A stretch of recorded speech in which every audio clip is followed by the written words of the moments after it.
This is Pratima Singh and welcome back to Polpath. आज हम इस सेशन में जो राजनीतिक सिद्धांत है इसको पूरा कवर करने की कोशिश करेंगे। क्वेश्चन के थ्रू थ्रू सारा कॉन्सेप्ट समझने की कोशिश करेंगे। जो इम्पोर्टेंट कॉन्सेप्ट है जो कि पेपर में आपके आ सकता है उसको सारा समझने की कोशिश करेंगे। क्वेश्चन के थ्रू क्यों करेंगे? क्योंकि यहाँ पर आपको टाइप ऑफ क्वेश्चन भी देखने को मिलेंगे, किस किस तरह से किन किन फैक्ट में कैसे कैसे घुमा करके आपसे क्वेश्चन पूछे जा सकते हैं और उसके साथ उसका एक्सप्लेनेशन करके फिक्सेशन करेंगे, यानी कि कॉन्सेप्ट को भी समझेंगे ताकि थोड़ा सा इधर उधर भी क्वेश्चन देता है तो आप वहां पर क्वेश्चन का राइट आंसर करने में सक्षम हो। तो ये एक यहाँ बेसिक कोशिश करेंगे कि पॉलिटिकल थियरी जो है आज इसमें हम इसी एक वीडियो में कंप्लीट कर दें, ठीक है। और इसके अलावा मैं बताना चाहूंगी कि इसके पहले मैं आईआर पर यानी कि अंतरराष्ट्रीय संबंध पे सारे वीडियोस पूरा कॉन्सेप्ट में दे चुकी हूँ। तो 3 वीडियोस मैंने अभी दिए हैं 2 दिन पहले और उसमें एक वीडियोस मैंने पहले का ऐड ऑन कर दिया है। पहले का आईआर का जो पड़ा हुआ था तो वो मैंने ऐड ऑन पार्ट 4 करके ऐड कर दिया है। तो प्लेलिस्ट में जाके उसे चेकआउट कर लें। प्लेलिस्ट डिस्क्रिप्शन पे लगी है, प्लस आप चैनल पर विजिट करके भी वो प्लेलिस्ट ले सकते हैं। बिहार शिक्षक भर्ती के नाम से है। किससे? ये प्लेलिस्ट जो है बिहार शिक्षक भर्ती के नाम से जो है ये प्लेलिस्ट लगी हुई है। आप इसको अवेल करें और इसमें चारों आईआर से संबंधित चारों पार्ट लगे हुए हैं। आप इनको पूरा देखें और आईआर का आप जब आप चारों पार्ट देख लेंगे, मुश्किल से जो है 2 घंटे का 2-2.5 घंटे का ये पूरा है, तो आपको आईआर से जो है बहुत सारा कॉन्सेप्ट क्लियर हो जाएगा और क्वेश्चन किस तरह के पूछे जाएंगे वो भी क्लियर हो जाएगा, यानी कि बहुत ज्यादा बेनिफिशियल होने वाला है ये। तो पक्का इनको चारों पार्ट को देखें, स्किप मत करना, एक्सप्लेनेशन पक्का सुनना, क्योंकि एक्सप्लेनेशन से आप टाइप ऑफ क्वेश्चन करने के लायक हो जाते हैं, यानी कि उसी तरह के क्वेश्चन अगर वो थोड़ा सा घुमा करके दे रहा है तो वो भी आप वहां सॉल्व कर लेते हैं। तो स्किप मत करना, ठीक है। अच्छी तैयारी के लिए आपको थोड़ा सा टाइम देना पड़ेगा, ठीक है। अच्छे क्वेश्चन पाने के लिए और उनको अच्छी तरह से सॉल्व करने के लिए थोड़ा टाइम देना पड़ेगा। आप एक काम कर सकते हैं कि आप अपना वीडियो जो है स्पीड पर डालकर देखें। स्पीड पर डालने से क्या होगा कि आपका टाइम भी वेस्ट नहीं होगा और आपका कोई जो है एक्सप्लेनेशन भी स्किप नहीं होगा। दोनों चीज फायदे रहेंगे, ठीक है। तो आज हम राजनीतिक सिद्धांत जो है इसमें पूरा देखने की कोशिश करेंगे, कॉन्सेप्ट के साथ और क्वेश्चंस के साथ, ठीक है। चलिए देखते हैं। तो सबसे पहले जो है क्लास इस सेशन को आप जो है लाइक कर दीजिए, क्योंकि निसंदेह इसमें क्वेश्चन बहुत ही बेनिफिशियल है। पूरा ये वीडियो जो है बहुत ही बेनिफिशियल जाने वाला है। कॉन्सेप्ट के साथ साथ आपको type of question, important question, इसमें सब कुछ देखने को मिलेगा। तो ये तो संदेह से परे है कि ये जो है वीडियो आपके लिए अच्छी नहीं है, ये बेनिफिशियल नहीं है, बहुत ही ज्यादा बेनिफिट देने वाली है। स्किप मत करना और स्पीड पे डाल के देख सकते हैं आप। स्पीड मत जो है स्किप मत करना और ना एक्सप्लेनेशन और उसको जैसे हम रिलेट करेंगे वो आप सारा मिस कर देंगे, ठीक है। तो सबसे पहले लाइक कर दें, दोस्तों में शेयर कर दें। सब्सक्राइब नहीं किया है तो अभी तक वो भी सब्सक्राइब कर लें, क्योंकि आगे की वीडियोस तभी आएंगी जब हम मोटिवेट होंगे, तो ठीक है। और सब्सक्राइब करके करने का आपको भी फायदा रहेगा कि आपको सारे वीडियोस की नोटिफिकेशन मिलते रहेंगे, हमें फायदा रहेगा, हमें मोटिवेशन मिलता रहेगा, ठीक है। पहला क्वेश्चन हम देखेंगे। अब बातें बहुत हो गई हैं, फटाफट आते हैं इस पर। तो मूल्यों का आधिकारिक बंटवारा किस समाज की एक न्यूनतम पूर्व शर्त है? यह कथन निम्न में से किसी समाज की न्यूनतम पूर्व शर्त है। तो ये किसका कथन है? यहाँ डेविड एप्टर है, हरमन फाइनर है, लॉर्ड ब्राइस है एंड डेविड ईस्टन है। तो यहाँ पर जो है ये मूल्यों का बंटवारा, ठीक है, मूल्यों का आधिकारिक बंटवारा, ये डेविड ईस्टन से संबंधित है। ऑप्शन डी यहाँ पर राइट हो जाएगा। इनकी एक पुस्तक आती है, कब आती है? 1953 में, पॉलिटिकल सिस्टम। पॉलिटिकल सिस्टम उसका मतलब शॉर्ट नेम है, मतलब जो मेन टाइटल है वो है, इसका सब टाइटल भी इसके साथ जुड़ करके आ जाता है, political system and inquiry into the state of क्या है, पॉलिटिकल साइंस। ये इसका पूरा जो है टाइटल है। ये पूरे टाइटल से भी पूछ लेते हैं और सिर्फ पॉलिटिकल सिस्टम से भी पूछ लेते हैं। ये 1953 में आती है। इसी में इन्होंने बताया था कि राजनीति का संबंध मूल्यों के आधिकारिक आवंटन से है। तो ये डेविड ईस्टन से संबंधित है, ठीक है। देखिए, आप राजनीति सिद्धांत पढ़ रहे हैं और राजनीति सिद्धांत में क्या हो जाता है कि ये 2 शब्दों से मिलकर के बना हुआ है, ठीक है। अगर इसको एक बेसिक में देखें, राजनीति का मतलब होता है राजनीति का मतलब सार्वजनिक कार्यों से होता है और सिद्धांत का मतलब होता है क्रमबद्ध अध्ययन। इसका अगर हम शाब्दिक अर्थ पूछे तो क्या हो जाएगा कि जो सार्वजनिक कल्याण के लिए किए गए कार्यों का क्रमबद्ध अध्ययन, सार्वजनिक कल्याण के लिए किए गए कार्य का जो है क्रमबद्ध अध्ययन। तो ये इसका जो है शाब्दिक मतलब हो जाएगा। और चलिए देखते हैं नेक्स्ट क्वेश्चन। राजनीतिक सिद्धांत पढ़ रहे हैं तो आपको पता होना चाहिए कि थ्योरी का मतलब क्या हो रहा है। थ्योरी का मतलब हो रहा है, सिद्धांत का मतलब हो रहा है क्रमबद्ध अध्ययन, इन ऑर्डर में अध्ययन, मतलब एक सिस्टमैटिक तरीके से किसी चीज का, किसी जो है जो भी विषय है वहां पर उसका अध्ययन। अब देखेंगे यहाँ पर हम दूसरा क्वेश्चन देखेंगे, क्या कह रहा है कि व्यवहारवाद निम्न में से किस विचारधारा से प्रभावित है? तार्किक प्रत्यक्षवाद, मार्क्सवादी चिंतन, नव मार्क्सवाद या औपचारिक संस्थावाद। तो देखो जो व्यवहारवाद है ये तार्किक प्रत्यक्षवाद से संबंधित है। ऑप्शन ए यहाँ पर राइट हो जाएगा, क्योंकि व्यवहारवाद क्या है, व्यवहारवाद ने जो व्यवहारवाद इसलिए आया कि वो राजनीतिक विज्ञान को क्या बनाना चाहता था, जो राजनीति शास्त्र था उसको एक प्राकृतिक विज्ञान की तरह जो प्राकृतिक विज्ञान होते हैं उसी की तरह तथ्यपरक बनाना चाह रहा था। व्यवहारवाद आता ही इसीलिए है कि जो राजनीतिक संरचनाएं हैं, संरचनाओं और प्रतिक्रियाओं को ये कैसे ये वैज्ञानिकता के साथ इसको जो है क्या करना चाहता था, व्याख्याएं करना चाह रहा था। चलिए देखेंगे नेक्स्ट क्वेश्चन क्या कह रहा है। सेशन को सभी लाइक कर देंगे, जितने भी लोग जुड़े हुए हैं लाइक कर देंगे और अपने दोस्तों में शेयर भी कर देंगे। नेक्स्ट क्वेश्चन क्या कह रहा है, चलिए क्वेश्चन नंबर मैं नहीं डालती हूँ पर ये 3 है, ठीक है। चलिए, एक system analysis of political life, ये किसकी जो है पुस्तक है या इस पुस्तक के लेखक कौन है पूछ रहे हैं। पॉल जे फेडरिक है, डेविड ईस्टन है, मार्टिन ए कापलान है या पीटर एच मार्कल है। तो इस सिस्टम ऑफ पॉलिटिकल लाइफ ये इसके जो है ऑप्शन बी यहाँ पर राइट हो जाएगा, डेविड ईस्टन इसके कौन है, लेखक हैं। नेक्स्ट देखेंगे, जो फैक्चुअल है उसको ऐसे देख लेंगे, जहां कॉन्सेप्चुअल है उसको पूरा कॉन्सेप्ट को समझने की कोशिश करेंगे, तो आपका यहाँ पर कॉन्सेप्ट क्लियर होता रहेगा। चौथा नंबर क्या कह रहा है कि उत्तर व्यवहारवाद निम्न में से किस पर बल देता है। उत्तर व्यवहारवाद की बात हो रही है।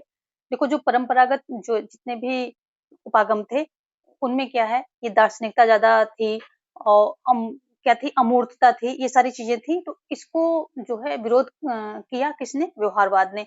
व्यवहारवाद भी पूरी तरह से क्या हुआ, व्यवहारवाद ये जो राजनीतिक शास्त्र होता है इसको पूरी तरह से वैज्ञानिक विज्ञान बनाना चाहता है। जैसे प्राकृतिक विज्ञान, जो प्रकृति विज्ञान होते हैं वो कैसे पूरी तरह से वैज्ञानिकता पर आधारित होते हैं। तो उसी तरह ये भी इसको उसी रास्ते पर, मतलब उसी तरह से इसको वैज्ञानिक एक विज्ञान बनाना चाह रहा था। लेकिन क्या हुआ कि वो प्राकृतिक विज्ञान है और यहाँ पर क्या है, मानव का अध्ययन हो रहा है, मानव की संस्थाओं का अध्ययन हो रहा है, समाज जिसमें एक मानव रह रहा है। तो इनके मूल्य अलग अलग होते हैं, इनका सारा कुछ प्राकृतिक विज्ञान से अलग होता था, जस्ट नहीं होता है। तो इसलिए जो है ये फेल हो गया।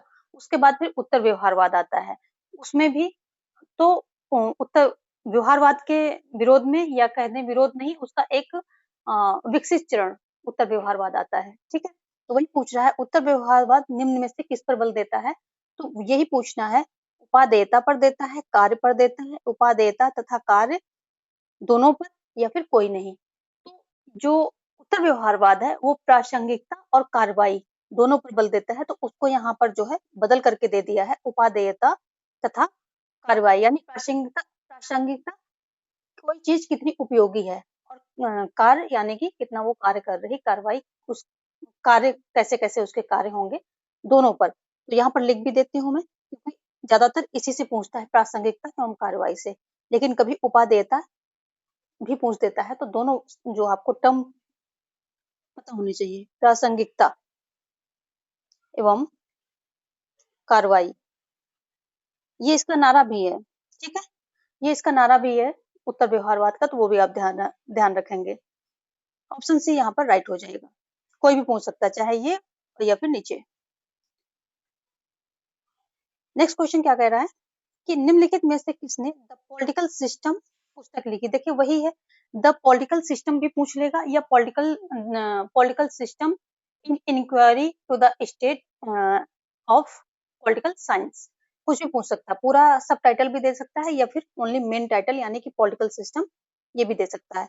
ये पुस्तक किसने लिखी, चार्ल्स मरियम ने लिखी है, डेविड ईस्टन ने लिखी है, या कार्ल मैनहाइम ने लिखी, या टालकाट पार्सन्स ने लिखी है? तो ये पुस्तक लिखी गई है ये पुस्तक डेविड ईस्टन के द्वारा लिखी गई। ऑप्शन बी यहाँ पर आपका राइट हो जाएगा।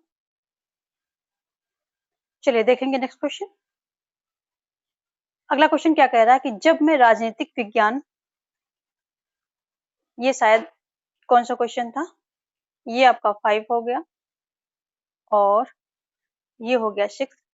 ये कह रहा है कि जब मैं राजनीतिक विज्ञान शीर्षक के अंतर्गत परीक्षा प्रश्नों को देखता हूं तो मुझे प्रश्नों के प्रति नहीं वरन शीर्षक के प्रति खेद होता है। यह किसकी परिभाषा है? इंपॉर्टेंट है, परिभाषा है, ये कई बार पूछी गई है और बहुत ज्यादा जो है हम इसको फ्रिक्वेंटली देखते भी हैं, बट इंपॉर्टेंट बहुत है इसलिए मैंने इसको रखा है। तो ये किसके द्वारा कहा गया है? गिलक्राइस्ट, गार्नर, मिटलैंड या फिर बक्कल? किसके द्वारा जो है ये कही गई है? तो ये कहा गया है मिटलैंड के द्वारा। देखिए जो बक्कल, मिटलैंड और कौन है, ये बर्क हो गए, और मैकेनी हो गए, ये सब क्या है? राजनीति विज्ञान को विज्ञान नहीं मानना चाहते हैं, ये कहते हैं ये विज्ञान नहीं है। ठीक है, और ये कथन जो है किसके? मिटलैंड के द्वारा कहा गया है। नेक्स्ट देखेंगे क्या कह रहा है कि राजनीति विज्ञान समाज विज्ञानों का वह भाग है जिसका संबंध राज्य के आधार और साकार के सिद्धांतों से होता है, या किसका वक्तव्य है? ठीक है, राजनीतिक विज्ञान समाज विज्ञानों का वह भाग है जिसका संबंध राज्य के आधार और सरकार से होता है। किसका है? विरोबी का है, सीले का है, पॉल जेनेट का है, या फिर गार्डनर का है? 4 ऑप्शन है आपके, तो ये दिया गया है पॉल जेनेट के द्वारा। ऑप्शन सी यहाँ पर राइट हो जाएगा। ये कथन जो है बहुत इंपॉर्टेंट है, इनको आप जो है 2-3 बार देख करके और इनके लिए कुछ ट्रिक जैसे बना लीजिए, जैसे पॉल जेनेट को किसी उसी जो उनका सेंटेंस दिया गया है किसी वर्ड से उसको रिलेट कर दीजिए, बक्कल को भी रिलेट कर दीजिए, जो मिटलैंड है उन्होंने क्या कहा है तो उनके किसी एक शब्द से वहां से रिलेट कर दीजिए। रिलेट करेंगे तभी आपको जो है ये कथन, ये सेंटेंस याद होंगे, अदरवाइज बहुत इनमें कंफ्यूजन होता है। ठीक है, तो देखेंगे 8वां क्वेश्चन क्या कह रहा है, किसके अनुसार राज्य जीवन की मूलभूत आवश्यकताओं के निमित्त अस्तित्व में आता है और श्रेष्ठ जीवन के लिए अस्तित्व में बना रहता है? ठीक है, किसके द्वारा ऐसा जो है, कौन ऐसा कह रहा है? गार्नर, मैकियावेली, होल या फिर अरस्तू? कौन कहता है? तो ये काफी फेमस है और ये अरस्तू के द्वारा कहा गया है, और ये एमपी वर्ग 1 में अभी ये परिभाषा पूछी भी गई थी और कई बच्चे जो है वहां दूसरा ऑप्शन टिक करके आ गए थे, जबकि ये अरस्तू ने कहा है। ठीक है, अरस्तू क्या है? सकारात्मक अच्छाई मानते हैं, राज्य को क्या मानते हैं? सकारात्मक सकारात्मक अच्छाई। ठीक है, अच्छाई मानते हैं राज्य को, और ये कहते हैं कि राज्य जो है केवल ये नहीं कि वो जो बुरे काम है यानी कि अन्याय, जो अपराध हैं उनको रोकने के लिए है, बल्कि वो जो मानव है उसको नैतिकता और मूल्यों के आधार पर उसके जीवन की विकास करने के लिए भी वो कार्य करता है। तो वही सेंटेंस है, राज्य का जीवन मूलभूत आवश्यकताओं के निमित्त अस्तित्व में आता है और श्रेष्ठ जीवन के लिए अस्तित्व बना रहता है, यानी कि जब वो नैतिकता और मूल्यों के आधार पर व्यक्ति के जीवन को विकसित करता है तो व्यक्ति के जीवन को श्रेष्ठ बनाता है। वही बात यहाँ पर कही गई है, सकारात्मक अच्छाई मानते हैं राज्य को ये। ठीक है,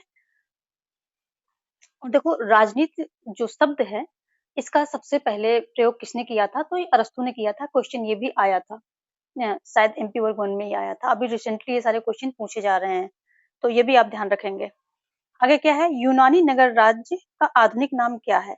नगर है, सरकार है, कस्बा है, राज्य है? तो जो यूनानी नगर राज्य थे उसमें क्या, जो राज्य थे उनको नगर राज्य बोला जाता था, और अभी उनको उन जो वो यूनानी नगर राज्य थे उनका आधुनिक नाम क्या है? उनका आधुनिक नाम जो है राज्य हो जाएगा। ठीक है, ऑप्शन डी यहाँ पर राइट हो जाएगा। देखेंगे नेक्स्ट क्वेश्चन। अगला क्वेश्चन क्या कह रहा है, किसने कहा राजनीति विज्ञान को विज्ञान मानना तो बहुत दूर रहा, यह कलाओं में भी सबसे पिछड़ी हुई कला है? ऐसा किसने कहा है? मिटलैंड ने कहा है। थोड़ा सा ये क्वेश्चन ब्लर है, इसको मैं पढ़ देती हूँ। ठीक है, मिटलैंड ने कहा है, या फिर बक्कल ने कहा है, या फिर लीकॉक ने कहा है, या फिर गेटल ने कहा है? तो ऐसा कहने वाले बक्कल महोदय हैं, जो को मिटलैंड जो कहते हैं वो कहते हैं कि इसके शीर्षक को देख के हंसी आती है। ठीक है, और बक्कल क्या कहते हैं? कलाओं में भी पिछड़ी कला है। तो ये दोनों बहुत ही इंपॉर्टेंट परिभाषा है और इनको थोड़ा सा रिलेट कर लीजिए। बक्कल कलाओं की बात करते हैं, इसमें कला आया बक्कल, तो बाद में कल आया और उसमें कला है, तो ये जो कला है वो किससे? कल से जो है आप इसको रिलेट कर सकते हैं। ठीक है, और जो शीर्षक है मिटलैंड को, तो मिटलैंड को आप जैसे मेंटल, उसको मेटलैंड को मेंटल से रिलेट करें, और मेंटल जो बस स्टोरी की बात है, ऐसा कुछ नहीं है, जो वो हँसते रहते हैं।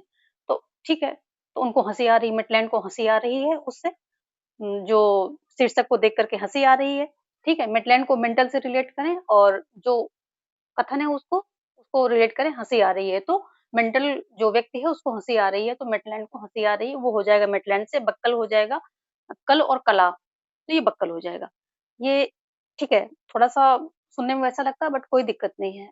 आपको लर्न होना चाहिए, आपका आंसर सही होना चाहिए, ये सबसे मेन बात है, और आपको कौन-सा किसी को बताना है, किसी को नहीं बताना है। अपना रिलेट कीजिए इसी तरह से।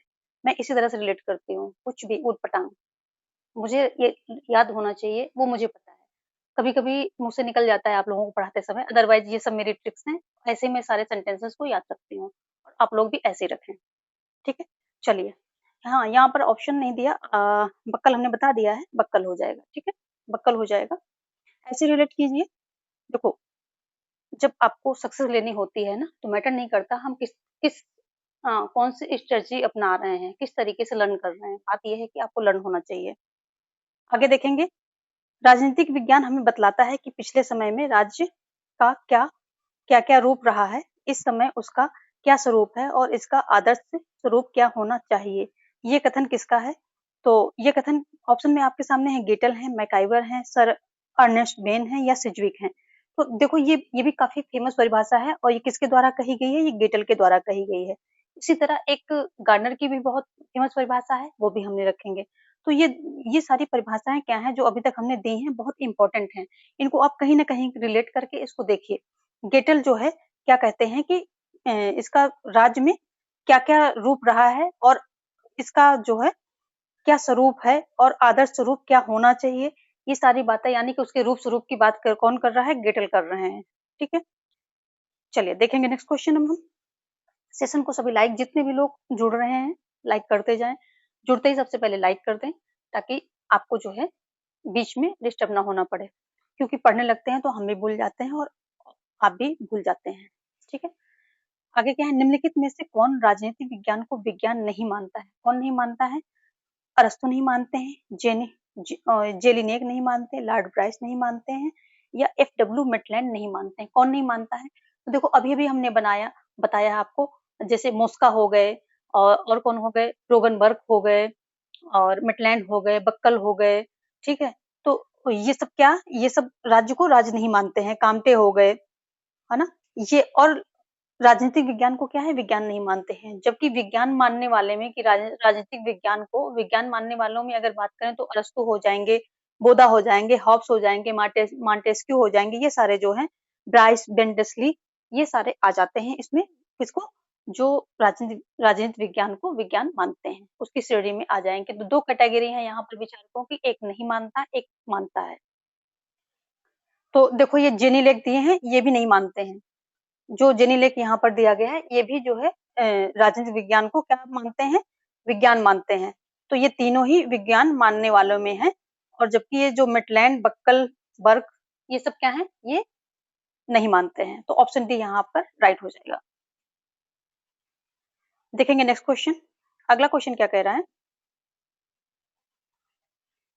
कि राजनीति के अध्ययन के प्रति व्यवहारवादी दृष्टिकोण स्वभावतः अनुभाविक होता है, तथ्यों पर केंद्रित होता है।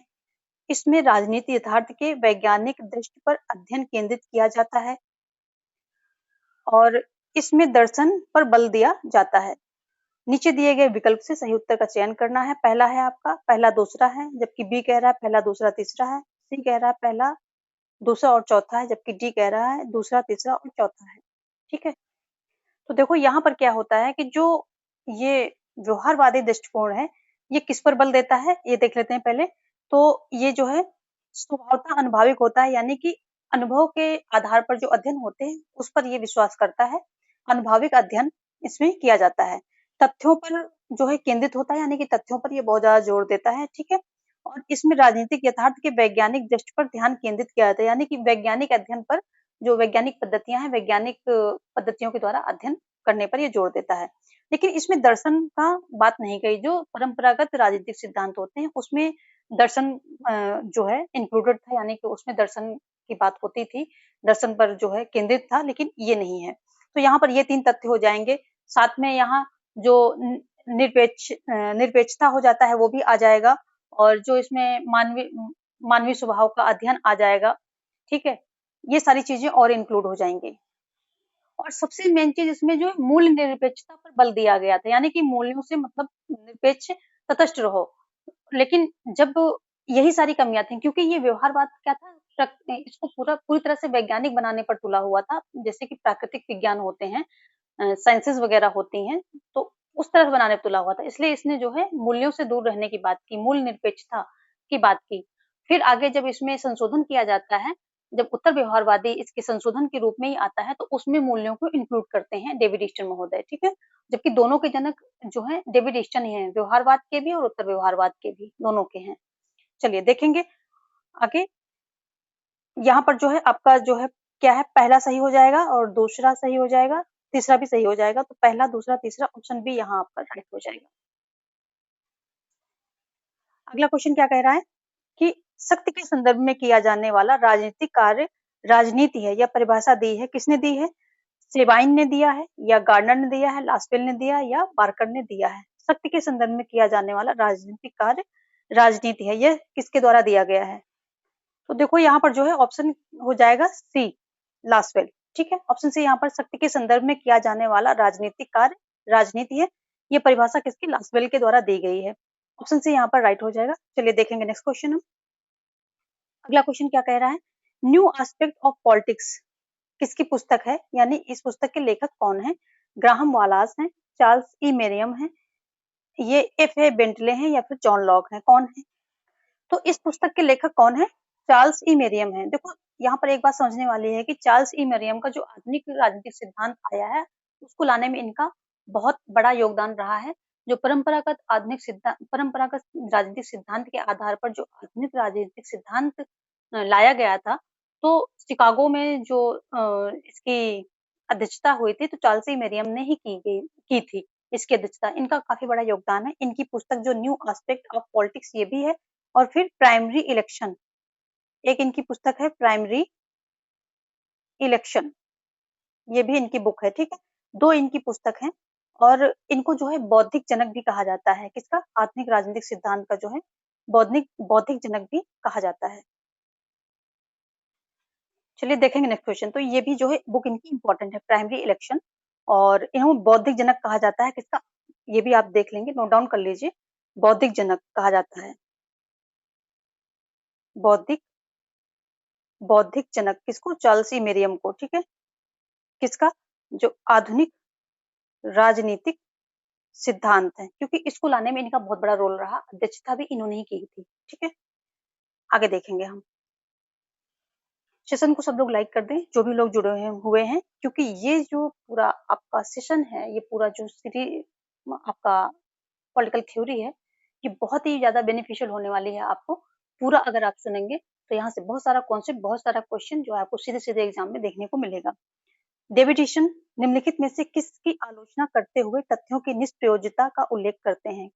तथ्यों की निष्प्रयोजता, देखो तो किसकी किसकी आलोचना, ठीक है, किसकी आलोचना करते हैं ये जो है तथ्यों की निष्प्रयोजता, ये टर्म किसके द्वारा दिया गया है? ये दिया गया है डेविड ईस्टन के द्वारा, और ये किसी की तथ्यात्मक जो तथ्यात्मकवादी जो कोई दृष्टिकोण रहा होगा, उसकी आलोचना कर रहे हैं। किसकी कर रहे हैं? मैक्स वेबर हैं यहाँ पर, जेम्स ब्राइस हैं, हीगल हैं, हर्बर्ट स्पेंसर हैं। तो जो ये जेम्स ब्राइस हैं, इन्हीं का जो है आलोचना की थी, क्योंकि जेम्स ब्राइस कैसे थे? जो ये थे संस्थावादी, ठीक है? ये जेम्स ब्राइस संस्थावादी दृष्टिकोण से संबंधित थे। संस्थावादी संस्थावादी दृष्टिकोण से ये संबंधित थे, ठीक है? और यही इन्होंने तब इनको जो बोला था कि तथ्यों की निष्प्रयोजता, ऐसा कहकर जो आलोचना की थी, किसने? डेविड ईस्टन ने। और इसको ऐसे तथ्यों की निष्प्रयोजता बोला क्यों था? क्योंकि जो संस्थावादी दृष्टिकोण के विचारक थे, वो इस संस्थावादी दृष्टिकोण में मेनली क्या है, जो पश्चिमी सरकार थी, पश्चिमी सरकार और उनकी संरचना, तो उन्हीं का जो है क्या किया गया था? अध्ययन किया गया था। जब दुनिया के सभी देशों का अध्ययन ही नहीं कर रहे हो, तो कैसे पता चलेगा कि क्या चीज़ जो है राइट है, क्या सार्वभौमिक रूल्स हो सकते हैं, क्या ऐसी चीज़ हो सकती है जो सभी को जो है सूट करे। जब आप आधी आबादी जो विकसित है उनका, तो वो तो उन्हीं के लिए बेनिफिशियल होगा। जो बाकी के लोग हैं उनका क्या होगा? तो इन्होंने क्या किया था, सिर्फ़ पश्चिमी देशों की सरकारों और उनकी संरचनाओं का और उनके जो कार्य वगैरह थे, उसी का अध्ययन, संस्थाओं का अध्ययन किया था। तो ये संस्थावादी दृष्टिकोण थे। इसमें जो है कौन-कौन से हो जाते हैं, ये ब्राइस, लावेल, ऑस्ट्रोगोरकी, ये सारे जो हैं इसके इन लोगों का इसमें खास योगदान होता है। लेकिन ये क्या है कि पूरे का अध्ययन ही नहीं करते हैं, सिर्फ़ पश्चिमी सरकारों का, संरचनाओं का, संस्थाओं का अध्ययन इसमें किया था। यहाँ पर जो है जेम्स ब्राइस, ये ऑप्शन आपका राइट हो जाएगा। नेक्स्ट क्वेश्चन क्या कह रहा है कि शिकागो विचारधारा के अर्थशास्त्रियों में से सर्वाधिक प्रमुख कौन है? एडम स्मिथ है, कार्ल मेंगर है, या फ्रेडरिक हेयक है, या मिल्टन फ्राइडमैन है? तो जो शिकागो विचारधारा के अर्थशास्त्रियों में से सबसे ज्यादा जो प्रमुख हैं वो फ्राइडमैन हो जाएंगे, आपके मिल्टन फ्राइडमैन हो जाएंगे। ठीक है, ऑप्शन डी यहाँ पर आपका राइट हो जाएगा। यहाँ पर जो है आपका डी ऑप्शन राइट हो रहा है। और देखेंगे हम नेक्स्ट क्वेश्चन। अगला क्वेश्चन क्या कह रहा है कि राजनीतिक सिद्धांत के पतन के लिए निम्नलिखित में से कौन से कारक उत्तरदायी हैं? तो राजनीतिक सिद्धांत के पतन के लिए, ठीक है, ये जो है ये सिद्धांत किसके द्वारा दिया गया था? ये जो है डेविड ईस्टन के द्वारा दिया गया था। इसके बारे में बात करेंगे। पहले हम आंसर्स पर देख लेते हैं। इतिहासवाद, प्रत्यक्षवाद, नैतिक सापेक्षवाद, अति तथ्यात्मकतावाद। नीचे दिए गए कूट से सही उत्तर को आपको चुनना है कि कौन-कौन से इसमें जो है राजनीतिक पतन, जो राजनीतिक सिद्धांत के पतन के लिए कौन-कौन से कारक उत्तरदायी हैं, कौन-कौन से फैक्टर इसमें अपना रोल प्ले कर रहे हैं। ठीक है, ऑप्शन में है पहला और दूसरा, दूसरा तीसरा, पहला तीसरा चौथा, और पहला दूसरा तीसरा चौथा। देखो इसमें जो है सारी चीजें इसमें अपना रोल प्ले कर रही हैं। तो यहाँ पर ऑप्शन आपका जो है डी सही हो जाएगा। इसमें क्या है, सारी चीजें सही बता रहे हैं। ये कहते हैं कि जो राजनीतिक सिद्धांत का पतन इसलिए हुआ है, किसने? डेविड ईस्टन ने। इन्होंने ही राजनीतिक पतन के जो सिद्धांत है, राजनीतिक सिद्धांत का पतन, इस अवधारणा का इन्होंने ही प्रतिपादन किया है। और ये कहते हैं कि जो राजनीतिक सिद्धांत का पतन हुआ है, इसमें क्या है, इतिहास पे बहुत ज्यादा क्या है बल दिया गया, प्रत्यक्षवाद पर जो है बहुत ज्यादा डिपेंडेंसी हो गई। फिर क्या बोला कि नैतिक सापेक्षवाद, यानी कि नैतिकता पर बहुत ज्यादा जो है जोर दिया गया। और क्या, अति तथ्यात्मकता, यानी कि तथ्यों पर बहुत ज्यादा बल दे दिया गया। इसलिए जो है नैतिक सिद्धांत का और जो राजनीतिक सिद्धांत है उसका पतन हो गया। ये किसके द्वारा जो है दिया गया? ये उपरोक्त अवधारणा, जो उपरोक्त ये है कॉन्सेप्ट है, डेविड ईस्टन के द्वारा दिया गया है। ठीक है, किसके? David Easton. ये भी क्वेश्चन यहाँ से बन सकता है कि ये जो राजनीतिक सिद्धांत के पतन का जो है कॉन्सेप्ट किसने दिया है? तो ये दिया है डेविड ईस्टन, इन्होंने दिया है। और ये चारों ही चीजें इसमें बताई गई हैं, सही हैं। ऑप्शन डी आपका राइट हो जाएगा। ठीक है, देखेंगे नेक्स्ट क्वेश्चन। अगला क्वेश्चन क्या कह रहा है कि राजनीति विज्ञान का संबंध राष्ट्र तथा उसके साधन सरकार से है। ये किसने कहा है ऐसा? गार्डनर ने कहा है, गिलक्राइस्ट ने कहा है, डुमॉक ने कहा है, या फिर सीले ने कहा है? राजनीतिक विज्ञान का संबंध उसके राज्य तथा उसके साधन सरकार से है। तो ये जो है ऑप्शन बी यहाँ पर आपका राइट हो जाएगा, डिमॉक। डिमॉक ने ही ऐसा कहा है कि जो राजनीति विज्ञान का संबंध है राज्य तथा उसके साधन, राज्य का साधन कौन है? सरकार है, उससे जो है। तो ये डिमॉक के द्वारा कहा गया। जबकि जो है नेक्स्ट देखेंगे, अगला क्वेश्चन क्या कह रहा है, किस विचारक का संबंध राजनीतिक पतन शब्द के साथ जुड़ा हुआ है? डेविड ईस्टन है, यहाँ पर हंटिंगटन है, ठीक है, हंटिंगटन है, डेविड ईस्टन है, एंड डेविड एप्टर है, और पावेल है। यहाँ पे 4 हैं। तो राजनीतिक पतन के साथ किसका नाम जुड़ा हुआ है? तो ये ऑप्शन बी आपका राइट हो जाएगा, हंटिंगटन। देखो यहाँ पर क्या है, ये जितने चारों दिए गए हैं इनसे कुछ ना कुछ संबंधित बहुत सारी चीजें फेमस हैं, तो वो एग्जाम में पूछ सकते हैं। हंटिंगटन से एक तो ये राजनीतिक पतन जुड़ा हुआ है, दूसरा है इनका क्लैश ऑफ सिविलाइजेशन। ठीक है, क्लैश ऑफ सिविलाइजेशन, चलो इतना आप देख लेना, सिविलाइजेशन ये इनका नाम है। मतलब ये इनसे जुड़ा हुआ दो चीजें हैं, राजनीतिक पतन और क्लैश ऑफ सिविलाइजेशन हंटिंगटन से जुड़ा हुआ है। जबकि डेविड ईस्टन की बात करें तो अभी अभी हमने बात की राजनीतिक सिद्धांतों का पतन या ह्रास भी आ सकता है, ठीक है, और पतन भी आ सकता है। तो कोई भी चीजें जो है यहाँ पर दी जा सकती हैं। किसका? राजनीतिक सिद्धांत का ह्रास या पतन, ये इसके साथ जुड़े हुए हैं। और अगर हम डेविड एप्टर की बात करें तो ये किसके साथ, राजनीतिक आधुनिकीकरण से ये डेविड एप्टर महोदय जुड़े हुए हैं। पावेल की बात करें तो संरचनात्मक प्रकारात्मक, इन्होंने जो राजनीतिक से है सिद्धांत इसको दिया है। तो कौन सा, संरचनात्मक प्रकारात्मक, संरचनात्मक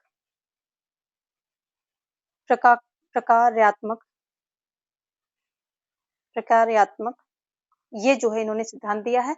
और उसके अलावा क्या दिया है इन्होंने, राजनीतिक संस्कृति इनसे, राजनीतिक संस्कृति भी इनसे जुड़ी हुई है। राजनीतिक संस्कृति की कौन बात करता है, तो आमंड एंड पावेल, साथ में बर्बा भी जुड़ जाते हैं, बर्बा एंड पावेल, लेकिन दोनों में से एक का ये ज्यादा जुड़े हुए हैं, तो किसी का भी नाम देते हैं तो उसमें राजनीतिक संस्कृति से संबंधित कौन विचारक है, तो बर्बा एंड पावेल हैं। तो यहाँ पर पावेल हैं तो उनको मैं बता रही हूँ, ठीक है। और अगर ये संरचनात्मक प्रकारात्मक किसकी जो है जो अवधारणा थी, सिद्धांत था, उसके प्रतिक्रिया स्वरूप दिया है, तो जो डेविड ईचन का आगत निर्गत था उसको इन्होंने अधूरा बताया और संरचनात्मक प्रकारात्मक अपना सिद्धांत दिया था। तो उसके मतलब प्रतिक्रिया स्वरूप इन्होंने ये दिया था, उसको अधूरा बताते हुए डेविड ईचन का जो सिद्धांत था उसको अधूरा बताते हुए ये दिया गया। तो ये भी पूछते हैं कि किसके प्रतिक्रिया स्वरूप या किस सिद्धांत को अधूरा बताते हुए इन्होंने पूछा है। इन्होंने ये संरचनात्मक प्रकारात्मक दिया है पावेल ने, तो डेविड ईस्टन के सिद्धांत आगत निर्गत को अधूरा बताते हुए इन्होंने ये दिया है, ठीक है। ऑप्शन बी यहाँ पर राइट हो जाएगा। यहाँ पे चारों इंपॉर्टेंट है इसलिए यहाँ पर एक्सप्लेनेशन ज्यादा हो गया, पर ठीक है आपके लिए अच्छा है। थोड़ा सा लास्ट टाइम में क्या होता, पकड़ चीजें ज्यादा आती हैं, यदि आप ध्यान देते हैं, फोकस बनाते हैं तो चीजें ज्यादा पकड़ में आती हैं, क्योंकि माइंड बहुत क्या होता है, टैलेंटेड है, उसको पता है कब कितना हमको फोकस रहना है। तो अभी जितना कॉन्सेप्ट आप सुनेंगे तो वो सारा आपको समझ में आ रहा होगा। अगला क्वेश्चन क्या है, निम्न में से कौन शास्त्रीय राजनीतिक सिद्धांत का प्रभावी समर्थक है। शास्त्रीय राजनीतिक सिद्धांत के प्रभावी समर्थक की बात हो रही है यहाँ पर। ऑप्शन में है रॉबर्ट डहल है, और दांते जर्मिनो है, पीटर लासलेट है, डेविड ईस्टन है। तो ये शास्त्रीय राजनीतिक सिद्धांत से का प्रभावी समर्थक दांते जर्मिनो है। ऑप्शन सी यहाँ पर राइट हो जाएगा।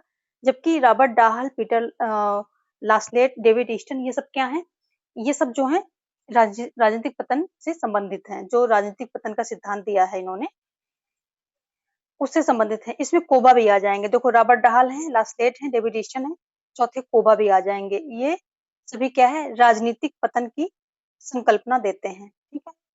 राजनीतिक पतन की संकल्पना से संबंधित है, ठीक है। राजनीतिक पतन की संकल्पना का विकास ये तीनों चारों करते हैं, कोबा भी आ जाएंगे आपके। चलिए देखेंगे नेक्स्ट क्वेश्चन, यहाँ पर दांते जर्मिनो राइट हो जाएगा आपका। और अगला क्या है, यूनेस्को ने राजनीतिक विज्ञान का क्षेत्र कब निर्धारित किया। तो जब राजनीतिक विज्ञान का क्षेत्र यानी कि कौन कौन सी चीजें, कौन कौन से विषय इसके अंतर्गत आ सकते हैं, तो वो चीज इसके यूनेस्को ने निर्धारित किया था, ठीक है।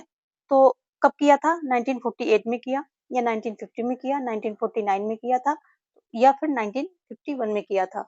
तो ये किया गया था 1948 ईस्वी में। ऑप्शन ए यहाँ पर राइट हो जाएगा। देखो इसमें होता क्या है कि जब ये हुआ कि राजनीति शास्त्र का क्षेत्र जो है निर्धारित कर दिया जाए, सुनिश्चित कर दिया जाए, तो संयुक्त राष्ट्र संघ की जो एजेंसी है यूनेस्को, सभी को पता होगा, उसके द्वारा सितंबर 1948 में जो फेमस राजनीति शास्त्री होते हैं, इन सभी को क्या करता है, इन सभी का एक सम्मेलन किया जाता है। और इस सम्मेलन में ये होता है कि जो राजनीतिक विज्ञान है, राजनीति शास्त्र, इसके कुछ क्षेत्र, मतलब किन किन क्षेत्रों में ये अपना अध्ययन अध्यापन कर पाएगा, उसका ये डिसाइड कर दिया जाए।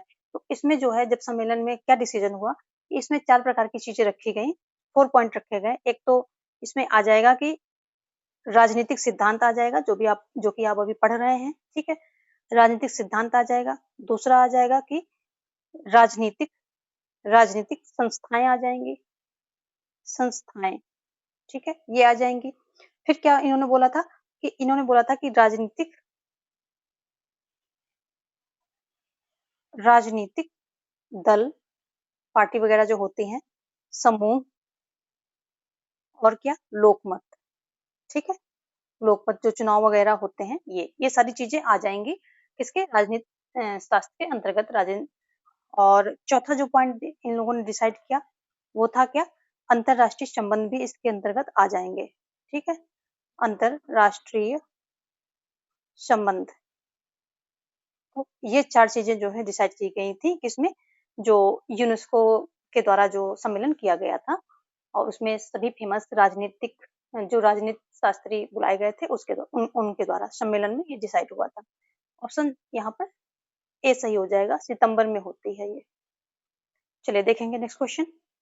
अगला क्वेश्चन क्या कर रहा है, देखो सेशन को सभी जो है वीडियो को लाइक करते रहें, क्योंकि ये क्वेश्चन इतने इंपॉर्टेंट हैं, ये पूरा सेशन, कि यदि आपने इसको थोड़ा सा फोकस होकर के एक दो बार सुन लिया, स्पीड में डाल के भी सुन लेंगे, तब भी आपका सारा जो है पढ़ा हुआ आपका एक रिवाइज होने जा रहा है, सारी चीजें यहाँ पर रिवाइज होने जा रही हैं। ठीक है, और कहीं आपको यहाँ वहाँ हाथ मारने की जरूरत नहीं है।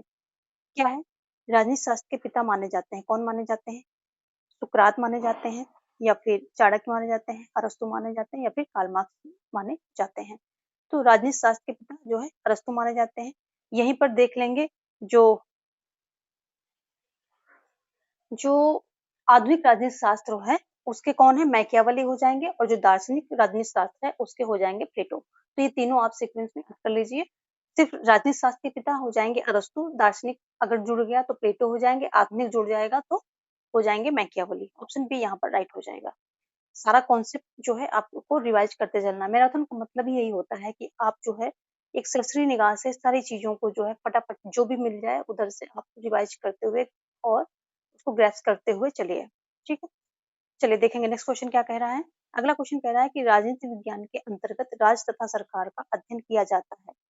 राजनीति विज्ञान की यह परिभाषा किस विचारक ने दी है, गार्नर ने दी है, या शीले ने दिया है, शीले, या फिर गेरिल ने दिया है, या फिर गिलक्राइस्ट ने दिया है। तो यहाँ ऑप्शन जो है आपका गिलक्राइस्ट डी सही हो जाएगा। देखो एक बात यहाँ और समझने वाली है कि सर्वप्रथम राजनीतिक जो राजनीतिक शास्त्र है उसको विज्ञान किसने माना था, तो अरस्तु ने माना था। इसको अरस्तु ने क्या कहा था कि सबसे ऊंचा विज्ञानों में सबसे ऊंचा विज्ञान इसको माना था। ठीक है, तो यहाँ पर ऑप्शन डी हो जाएगा। और राजनीतिक शास्त्र को विज्ञान सर्वप्रथम किसने माना, तो अरस्तु ने माना। ये फैक्ट भी ध्यान रखिए। ठीक है, राजनीति का शब्द का प्रयोग किसने किया, तो वो भी फर्स्ट टाइम अरस्तु ने ही किया था। ये छोटे छोटे पॉइंट हैं बट क्वेश्चन में आ जाएंगे तो आप उलझ जाएंगे।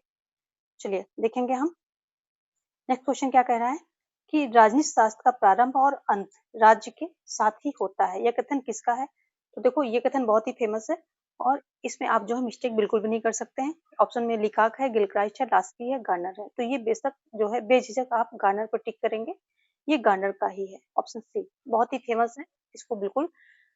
प्रारंभ और अंत, राजनीति शास्त्र का प्रारंभ और अंत जो है राज्य के साथ ही होता है। ये गार्नर का दिया हुआ स्टेटमेंट है। ठीक है, देखेंगे नेक्स्ट क्वेश्चन। देखो यहाँ पे क्वेश्चन ये भी हो सकता है, अगला क्वेश्चन देखने से पहले हम ये देख लेते हैं कि जो राजनीति है, राजनीति, इसको जो है दो भागों में किसने डिवाइड किया, दो भागों में डिवाइड करने वाला कौन है, तो ये है फ्रेडरिक पोलक। फ्रेडरिक पोलक है। ठीक है, फ्रेडरिक पोलक है। और ये क्या कहते हैं, दो भागों में डिवाइड करते हैं, कौन कौन से, एक तो हो जाएगा सैद्धांतिक, ठीक है, और दूसरा हो जाएगा व्यवहारिक, व्यावहारिक। ठीक है, सैद्धांतिक में क्या आ जाएगा, जैसे सरकार के सिद्धांत, राज्य के सिद्धांत, कानून निर्माण की संकल्पना, ये सब सैद्धांतिक में आ जाएंगे। और व्यवहारिक में क्या आ जाएंगे, और व्यवहारिक में जो सरकार का वर्तमान स्वरूप है और कार्य प्रणाली है वो सारी यहाँ पर व्यवहारिक में आ जाएगी। तो आप यदि आपके लिए नया है तो मैंने जो बोला है उसको आप नोट डाउन भी कर सकते हैं। ठीक है, देखेंगे अब हम अपना अगला क्वेश्चन। अब हम अपना नेक्स्ट क्वेश्चन देखेंगे। ठीक है, चलो नेक्स्ट क्वेश्चन देखने से पहले एक बात और समझ लो कि जो परंपरागत राजनीतिक सिद्धांत था वो कब शुरू होता है, ये 16वीं शताब्दी में शुरू होता है। ठीक है, 16वीं शताब्दी में शुरू होता है। लेकिन यदि हम बात करें, ये परंपरागत की बात हो रही है। ठीक है, परंपरागत की बात हो रही, लेकिन अगर हम बात करें आधुनिक राजनीति जो है सिद्धांत हैं जो, ये कब शुरू हुए थे, तो ये शुरू होते हैं 20वीं शताब्दी में। ठीक है, 20वीं शताब्दी में स्पेसिफिकली अगर पूछा जाए कब, तो जो सेकेंड था द्वितीय विश्व युद्ध, इसी के बाद जो है ये शुरू होता है। ठीक है, जो दूसरा विश्व युद्ध होता है उसके पहले तक क्या रहता है, विश्व युद्ध होने के पहले तक क्या होता है कि ये जो है परंपरागत राजनीतिक सिद्धांत ये फॉलो किए जाते हैं। उसके बाद जो है आधुनिक राजनीतिक सिद्धांत जो है शुरू हो जाते हैं, क्योंकि ऐसा माना जाता है कि परंपरागत राजनीतिक सिद्धांत जो है चीजों को फुलफिल करने में जो इनका उद्देश्य है उसको पूरा नहीं कर पा रहे हैं। ठीक है, तो ये बेसिक चीज यहाँ से भी क्वेश्चन बनते हैं। क्वेश्चन यहाँ से भी बन सकता है कि आधुनिक आधुनिक राजनीतिक सिद्धांत कब से शुरू हुआ। क्वेश्चन यहाँ से भी बन सकता है कि जो है परंपरागत राजनीतिक सिद्धांत कब से कब तक रहता है। तो ये 16वीं शताब्दी से और द्वितीय विश्व युद्ध के पहले तक रहता है। अगर शताब्दी आ जाए तो 19वीं शताब्दी भी हो सकता है, 20वीं भी, जैसा भी वहाँ ऑप्शन हो वैसा देख लेना। 20वीं शताब्दी के फर्स्ट हाफ में रहता है। ठीक है, अगला क्वेश्चन देखेंगे, परंपरागत राजनीतिक विज्ञान का निम्न में से कौन लक्षण नहीं है। इस विज्ञान का लक्षण कौन नहीं है? अमूर्त स्वरूप, और क्या है, काल्पनिकता, दार्शनिकता पर बल, तथ्यों के अध्ययन पर बल। तो देखो जो परंपरागत राजनीतिक सिद्धांत है ये अमूर्त स्वरूप पर भी बल देता है, दार्शनिकता भी इसकी विशेषता है, काल्पनिकता भी है यानी कल्पना पर ये आधारित होते हैं। लेकिन जो तथ्यों के अध्ययन पर बल, ये इसका विशेषता या इसके लक्षण नहीं है। ये किसका है? ये जो आधुनिक है, आधुनिक या व्यवहारवादी कह सकते हैं आप, है ना, व्यवहार कुछ भी आ सकता है। व्यवहार व्यवहार परक जो सिद्धांत है, राजनीतिक सिद्धांत, ये उसके लक्षण है। तो ऑप्शन डी आपका नहीं पूछ रहा है, तो ऑप्शन डी आपका जो है यहाँ पर राइट हो जाएगा। ठीक है, चलिए देखेंगे। ये क्वेश्चन मतलब बहुत ही इंपॉर्टेंट है। आप इनको अगर पूरा जो है यहाँ से देख लिया तो आपका जो है ये कॉन्सेप्ट तो क्लियर होगा ही होगा। आपके एग्जाम में बहुत ज्यादा क्वेश्चन यानी कि ये अ, जो भी क्वेश्चन आएंगे आप उनको हल कर पाएंगे, क्योंकि ये सभी कॉन्सेप्ट को लेते हुए हम यहाँ पे क्वेश्चन रखे हैं। तो कोई भी कॉन्सेप्ट लगभग छूटने नहीं दूंगी मैं, अगर आप अच्छे सुनेंगे। वीडियो स्किप मत करना, ये शर्त है। शर्त इतनी है कि वीडियो स्किप मत करना, स्पीड पर डाल सकते हैं आप। ठीक है, अगर आपने पढ़ा है तो 2x पर भी डाल के देख सकते हैं। आपको ग्रैप्स करने की अगर कर पा रहे हैं उतनी स्पीड में, और वही कर पाएंगे इतनी स्पीड में जिन्होंने पढ़ा होगा, तो उनका सिर्फ एक क्विक रिवीजन होगा। जिन्होंने नहीं पढ़ा है उनको वो देख लें कितना स्पीड में ले सकते हैं। अगला क्वेश्चन क्या कह रहा है, तो देखो यहाँ पर मैंने नंबरिंग कर दी है, क्योंकि अभी आप लोगों को कुछ आइडिया नहीं लगता कि हमने कितने क्वेश्चन कर लिए हैं। काफी लोग बोलते हैं। तो 27 नंबर क्वेश्चन है, अभी तक हमने 26 क्वेश्चन देख लिए हैं। ठीक है, तो अभी मैंने इसको जो है नंबरिंग कर दिया है। किसने कहा इतिहास का राजनीति विज्ञान के बिना फल नहीं है तथा राजनीति विज्ञान का इतिहास के बिना जड़ नहीं है? कौन कहता है? तो ये सीले कह रहे हैं। ठीक है, यहाँ ब्लंटसली, पाल, जेनेट, गार्नर, बहुत सारे नाम दिए गए हैं, मतलब 4 ऑप्शन है, लेकिन ये बात सीले ने कही है। ये कहना चाहते हैं कि जो इतिहास और राजनीति विज्ञान है ये एक दूसरे से अलग न होकर के एक दूसरे के पूरक हैं। ऐसे भी आ सकता है। ठीक है, तो एक दूसरे के पूरक कौन? सीले बोलते हैं। और गार्डन जो है राजनीति विज्ञान की सर्वश्रेष्ठ जो है परिभाषा दी है कि राजनीति शास्त्र का क्या उदय और अंत राज्य में होता है। तो ये राजनीति विज्ञान की सर्वश्रेष्ठ परिभाषा किसके द्वारा? गार्डनर के द्वारा दी गई है। क्वेश्चन अगला देखेंगे 28। जितने भी नए लोग आकर के जुड़े हैं सबसे पहले सेशन को लाइक कर दें। ठीक है, तो क्वेश्चन क्या कह रहा है, निम्न में कौन सा समुच्चय राजनीति विज्ञान के विषय क्षेत्र को परिभाषित करता है? तो कौन सा, मतलब ये समूह, समुच्चय का मतलब समूह हो जाएगा। ठीक है, इसका मतलब समूह, ग्रुप। पहला है राज्य, सरकार, विधियां, प्रथाएं और संस्कृति। दूसरा कह रहा है संप्रभुता, सरकार, बाजार, राजनीतिक दल और सामाजिक वर्ग। जबकि सी कह रहा है राज्य, सरकार, विधियां, सभ्य समाज और राजनीतिक दल। और डी कह रहा है राज्य, मूल्य, सरकार, निर्णय निर्माण और राजनीतिक दल। ऐसे क्वेश्चन रखे हैं यहाँ पर कि आपका पूरा कॉन्सेप्ट क्लियर हो जाएगा। ठीक है, वही कॉन्सेप्ट अगर आप ध्यान से देखेंगे तो कोई भी कॉन्सेप्ट यहाँ से रह नहीं जाएगा। तो अच्छे से देखिए, इसको फोकस होकर देखिए। वीडियो लंबा लग रहा है तो पॉज कीजिए, चाय पानी पी लीजिए, उसके बाद वापस आकर के देखिए, लेकिन जितना देखिए अच्छे से देखिए। एक एक चीज को भी आपको मतलब पकड़ना है, एक एक चीज को। ठीक है, तो क्या हो गया, राज्य, मूल्य, सरकार, निर्णय निर्माण और राजनीतिक दल, ये सभी क्या है, राजनीतिक विज्ञान के विषय क्षेत्र को परिभाषित कर रहे हैं। ठीक है, अभी हमने बात की थी ना कि 1948 में क्या, जो यूनेस्को द्वारा एक सम्मेलन किया था उसमें सभी प्रसिद्ध राजनीति शास्त्री जो होते हैं, राजनीति शास्त्रियों को बुलाया जाता है। और फिर जो है वहां पर राजनीतिक विज्ञान का जो राजनीति शास्त्र है उसका क्षेत्र का निर्धारण किया जाता है। तो वहां पर हमने बताई थी चार चीजें बताई थी, नहीं याद है तो उनको याद करो और कमेंट बॉक्स में उनको चारों चीजों को नाम लिखो, आपका फिक्सेशन हो जाएगा। ठीक है, 19 संबंधित ये आ रही हैं, राज्य, मूल, सरकार, निर्णय निर्माण, राजनीतिक दल, ये सभी उन्हीं से आ रहे हैं। ठीक है, चलिए देखेंगे यहाँ डी ऑप्शन राइट हो रहा है। अगला क्या है, 29 क्वेश्चन देखेंगे। क्या कह रहा है कि यह किसने कहा कि कौन क्या कब तथा कैसे प्राप्त करता है, यह राजनीति का विषय है। ठीक है, कौन क्या कब कैसे प्राप्त करता है राजनीति का विषय है। तो ये किसने कहा है, लासवेल ने कहा है, लास्की ने कहा है, डेविड ईस्टन ने कहा है या आलमंड ने कहा है, किसके द्वारा कहा गया है ये। तो ये जो है किसके द्वारा, लासवेल के द्वारा कहा गया है। ये इनकी बुक है, देखो बुक से ही इन्होंने एक ये सेंटेंस बना दिया है। बुक का नाम क्या है, पॉलिटिक्स, पॉलिटिक्स, और इसका सब टाइटल क्या है, who gets, who gets what, when and how. ठीक है, ये इनका जो है इनकी बुक का टाइटल है और इसी से इन्होंने जो है ये सेंटेंस बना दिया है, कौन क्या कब कैसे प्राप्त करता है, ये राजनीति का विषय है। ठीक है, ये इनकी पुस्तक का भी नाम है, ये इनकी बुक है किसकी, लासवेल की, लासवेल की बुक है, यही बुक है इनकी और इसी से इन्होंने ये बना दिया है क्वेश्चन। चलिए देखेंगे नेक्स्ट। अगला क्या कह रहा है, निम्न चिंतकों में से किसने राजनीति विज्ञान को प्रमुख विज्ञान यानी कि मास्टर साइंस कहा है, किसने कहा है, प्लेटो ने कहा है, अरस्तु ने कहा है, पॉल जेनेट ने कहा है या फिर लास्की ने कहा है। जो ये है चिंतक, तो जो मास्टर साइंस कहने वाले हैं अरस्तु महोदय हैं, सबसे पहले इन्होंने जो है इसको राजनीति विज्ञान, राजनीति शास्त्र को विज्ञान बोला था। ठीक है, और इन्होंने बोला ये सभी मतलब विज्ञानों का विज्ञान है यानी कि मास्टर है। और इनका ये कहना है साथ में कि ये समस्त मानव समाज के कल्याण करने वाला जो है शास्त्र है, कल्याण को प्रतिपादित करने वाला शास्त्र है, यानी कि इसमें मानव समाज के कल्याण की बात की जाती है। तो इन्होंने इसको मास्टर साइंस बोला है यानी प्रमुख विज्ञान बोला है।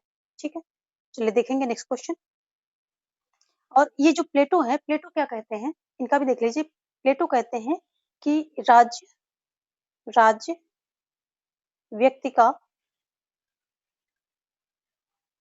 वृहद रूप है, वृहद रूप है, जबकि ये अरस्तु क्या कहते हैं कि राज्य व्यक्ति से पूर्व है। तो यहाँ पर दो वर्ड हैं, पूर्व हैं। और लास्की कहते हैं किसी भी राज्य की जो है पहचान कैसे होती है, जो वो अपने नागरिकों को अधिकार देता है, उन दिए हुए अधिकारों से उसकी पहचान होती है, फेमस चीजें हैं। ठीक है, तो तीनों की ये कहते हैं कि राज्य व्यक्ति से पूर्व है, ये प्लेटो कहते हैं कि राज्य व्यक्ति का वृहद रूप है। ठीक है, वृहद रूप है। और ये लास्की कहते हैं कि किसी भी राज्य की पहचान उसके दिए गए अधिकार, जो अपने नागरिकों को अधिकार देता है, उससे उसकी उस राज्य की पहचान होती है। और बहुत ही फेमस कथन है, रिपीटेडली पूछे जाते हैं। ठीक है, चलिए देखेंगे नेक्स्ट। सूची आ गई है और जो है पहली को दूसरी से आपको सुमेलित करके सही उत्तर देखना है, वो देना है और कोड का भी प्रयोग आपको करना है। चलिए देखेंगे, दर्शन शास्त्र, राजनीति विज्ञान, अर्थशास्त्र, समाजशास्त्र। तो और इधर क्या दिया है, तो दर्शन शास्त्र किससे संबंधित हो जाएगा।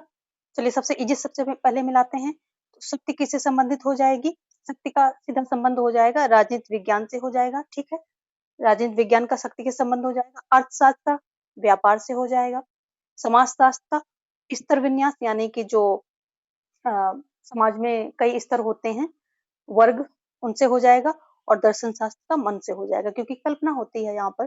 तो ठीक है, तो हमारा क्या होगा, 4 3 1 2, 4 3 2 1 हो जाएगा, 4 3 2 1 ऑप्शन बी यहाँ पर राइट हो जाएगा।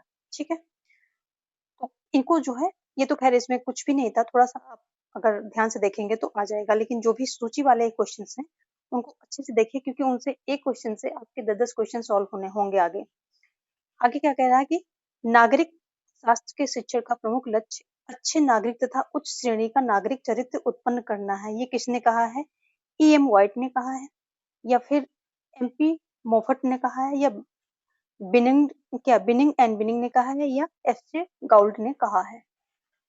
तो ये जहाँ पर जो है ऑप्शन सी राइट हो जाएगा, बिनिंग एंड बिनिंग ने।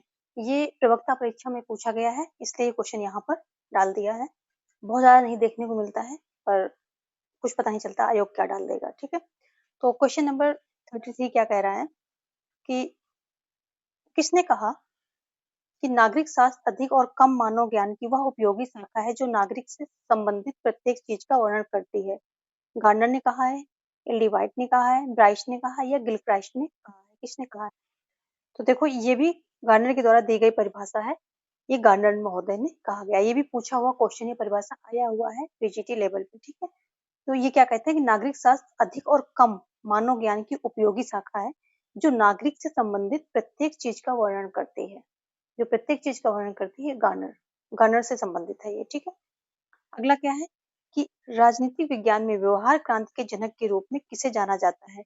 जो राजनीति विज्ञान में व्यवहार क्रांति के रूप में किसे जाना जाता है? डेविड ईस्टन है, लैरी डायमंड है, विल किमल्का है या हेनरी किसिंगर है या गुन्नार मिर्डल है? तो देखो जो व्यवहार से संबंधित है ना, चाहे वह व्यवहारवाद का जनक, तो ये हो जाएंगे ईस्टन, डेविड ईस्टन हो जाएगा। इसका भी ऑप्शन व्यवहार क्रांति किससे संबंधित है? डेविड ईस्टन संबंधित है। व्यवहारवाद के जनक हैं, उत्तर व्यवहारवाद के जनक हैं। उत्तर व्यवहारवाद में जो क्रांति आई थी उसके प्रवक्ता ये जनक कह सकते हैं।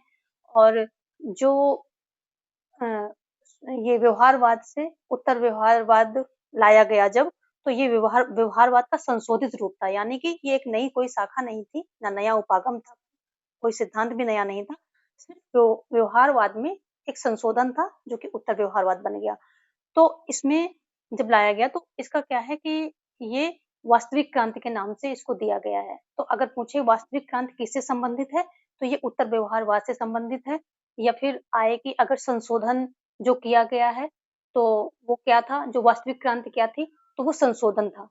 व्यवहारवाद में जो उत्तर व्यवहारवाद लाने के लिए जो व्यवहारवाद में संशोधन किया गया, जो उसमें कमियां थी दूर की गई, तो वो क्या है, वही जो है वास्तविक क्रांति है। तो वास्तविक क्रांति भी इन्हीं से संबंधित है, डेविड ईस्टन संबंधित है, उत्तर व्यवहारवाद से संबंधित है, ठीक है।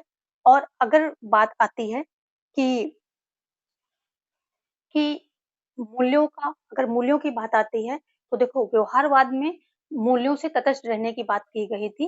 तो मूल्य मूल्यों से तटस्थ रहकर जो है वहां पर मूल्य से तटस्थ रहने में बल दिया गया था, जबकि उत्तर व्यवहारवाद में इस कमी को दूर किया गया और मूल्यों को इंक्लूड किया गया। तो ये भी एक मेन पॉइंट है व्यवहारवाद और उत्तर व्यवहारवाद में क्या डिफरेंस, जो कमियां थी व्यवहारवाद में वो जो है उत्तर व्यवहारवाद में उनको ठीक किया, संशोधित रूप है उत्तर व्यवहारवाद। ये सब कॉन्सेप्ट समझते चलिए, यहीं से आपके क्वेश्चन जो है फंसने हैं, ठीक है। पूरा एक एक एक्सप्लेनेशन देखते चलिए। 35 क्या कह रहा है? डेविड ईस्टन के आगत निर्गत विश्लेषण के मुख्य चर क्या है? मांग है, समर्थन है, पुनः निवेश है या उपरोक्त सभी हैं? तो देखो ये सभी हैं। ये कहते हैं कि सबसे पहले जो है किसी सिस्टम में मांग होती है, उसका समर्थन होता है, ठीक है, उसका समर्थन होता है। और जब वो मांग पूरी हो जाती है तो पुनः निवेश होता है, यानी कि पुनः फिर से मांग उठती है। तो इनका जो क्या है कि जैसे ये सिस्टम हुआ और यहाँ से ये समाज हो गया, यहाँ से मांग आती है, ठीक है, मांग आ रही है, फिर यहाँ गई, सिस्टम में गई और इसका जो है समर्थन हो गया, समर्थन होकर के इसको जो है क्या कर दिया गया, मतलब यहाँ से डिसीजन लेकर के कुछ जो नीतियां निर्माण ये सब निकाले गए, डिसीजन लेकर के जो मांग थी उसको पूरा किया गया, जिस रूप में संशोध मतलब हो सकता है एज इट इज न दे करके, लेकिन जितना उनसे हो पाया तो उतना दे दिया, ठीक है। तो यहाँ जब निकल के आ गई तो ये फिर क्या है, समाज में जाकर के फिर मिल जाती है और समाज यहाँ मिलने के बाद समय के अनुरूप समय के साथ साथ फिर दूसरी मांग जो है उठती है और यहाँ पर जो है प्रवेश करती है। तो वही पुनः निवेश, ये सभी जो है इसके चर हैं। तो जो ये डेविड ईस्टन का आगत निर्गत विश्लेषण है, इसी को input input output output model भी कहा जाता है, ठीक है। इनपुट आउटपुट मॉडल भी कहा जाता है। इनपुट क्या होते हैं? आगत यानी कि जो निवेश, इसको आगत निर्गत कह लें चाहे निवेश निर्गत कह लें, बात एक ही है। जो आगत क्या है, जो मांग होती है वो आगत है या फिर निवेश है। और निर्गत क्या है, जो सरकार के द्वारा व्यवस्था सिस्टम के द्वारा डिसीजन लिए जाते हैं, निर्णय लिया जाता है, प्रतिक्रिया जो होती है उसे जो है क्या बोलते हैं, निर्गत बोलते हैं। तो इतना समझ में आ गया, ठीक है। ये डेविडेशन से संबंधित है और ये सभी हैं इसके, मांग है, समर्थन है, पुनः निवेश। देखो पुनः निवेश की अतिभार, यानी कि पुनः निवेश जो है, यानी कि डिमांड जो है बहुत ज्यादा ना बढ़ जाए, जो पुनः निवेश है वो बहुत ज्यादा ना बढ़ जाए, इससे बचने के लिए, इससे सरकार और सिस्टम को बचाने के लिए इन्होंने गेट कीपिंग की व्यवस्था की थी। गेट कीपिंग, गेट कीपिंग, ठीक है। गेट कीपिंग की भी जो है इसको भी व्यवस्था की थी इन्होंने, किसने? डेविड ईस्टन ने। तो ये भी याद रखेंगे, गेट कीपिंग पूछा जाता है। चलिए देखेंगे नेक्स्ट क्वेश्चन। अगला क्वेश्चन क्या कह रहा है कि निम्न में से किस स्कूल द्वारा व्यवहारवाद की आधारशिला रखी गई है? किस स्कूल के द्वारा व्यवहारवाद की आधारशिला रखी गई है? वेल्स स्कूल, ऑक्सफोर्ड स्कूल, या फिर शिकागो स्कूल, या फिर हार्वर्ड स्कूल? तो जो ये व्यवहारवाद की आधारशिला है, ये शिकागो स्कूल के द्वारा रखी गई है। देखो इसी शिकागो विश्वविद्यालय में एक वहाँ प्रोफेसर थे। कौन प्रोफेसर थे? प्रोफेसर चार्ल्स मरियम थे, ठीक है, एक विद्वान थे वहां पर, विद्वान चार्ल्स मरियम। इसकी मैंने पहले ही बताया था, पहले भी इसकी हम कर चुके हैं व्याख्या।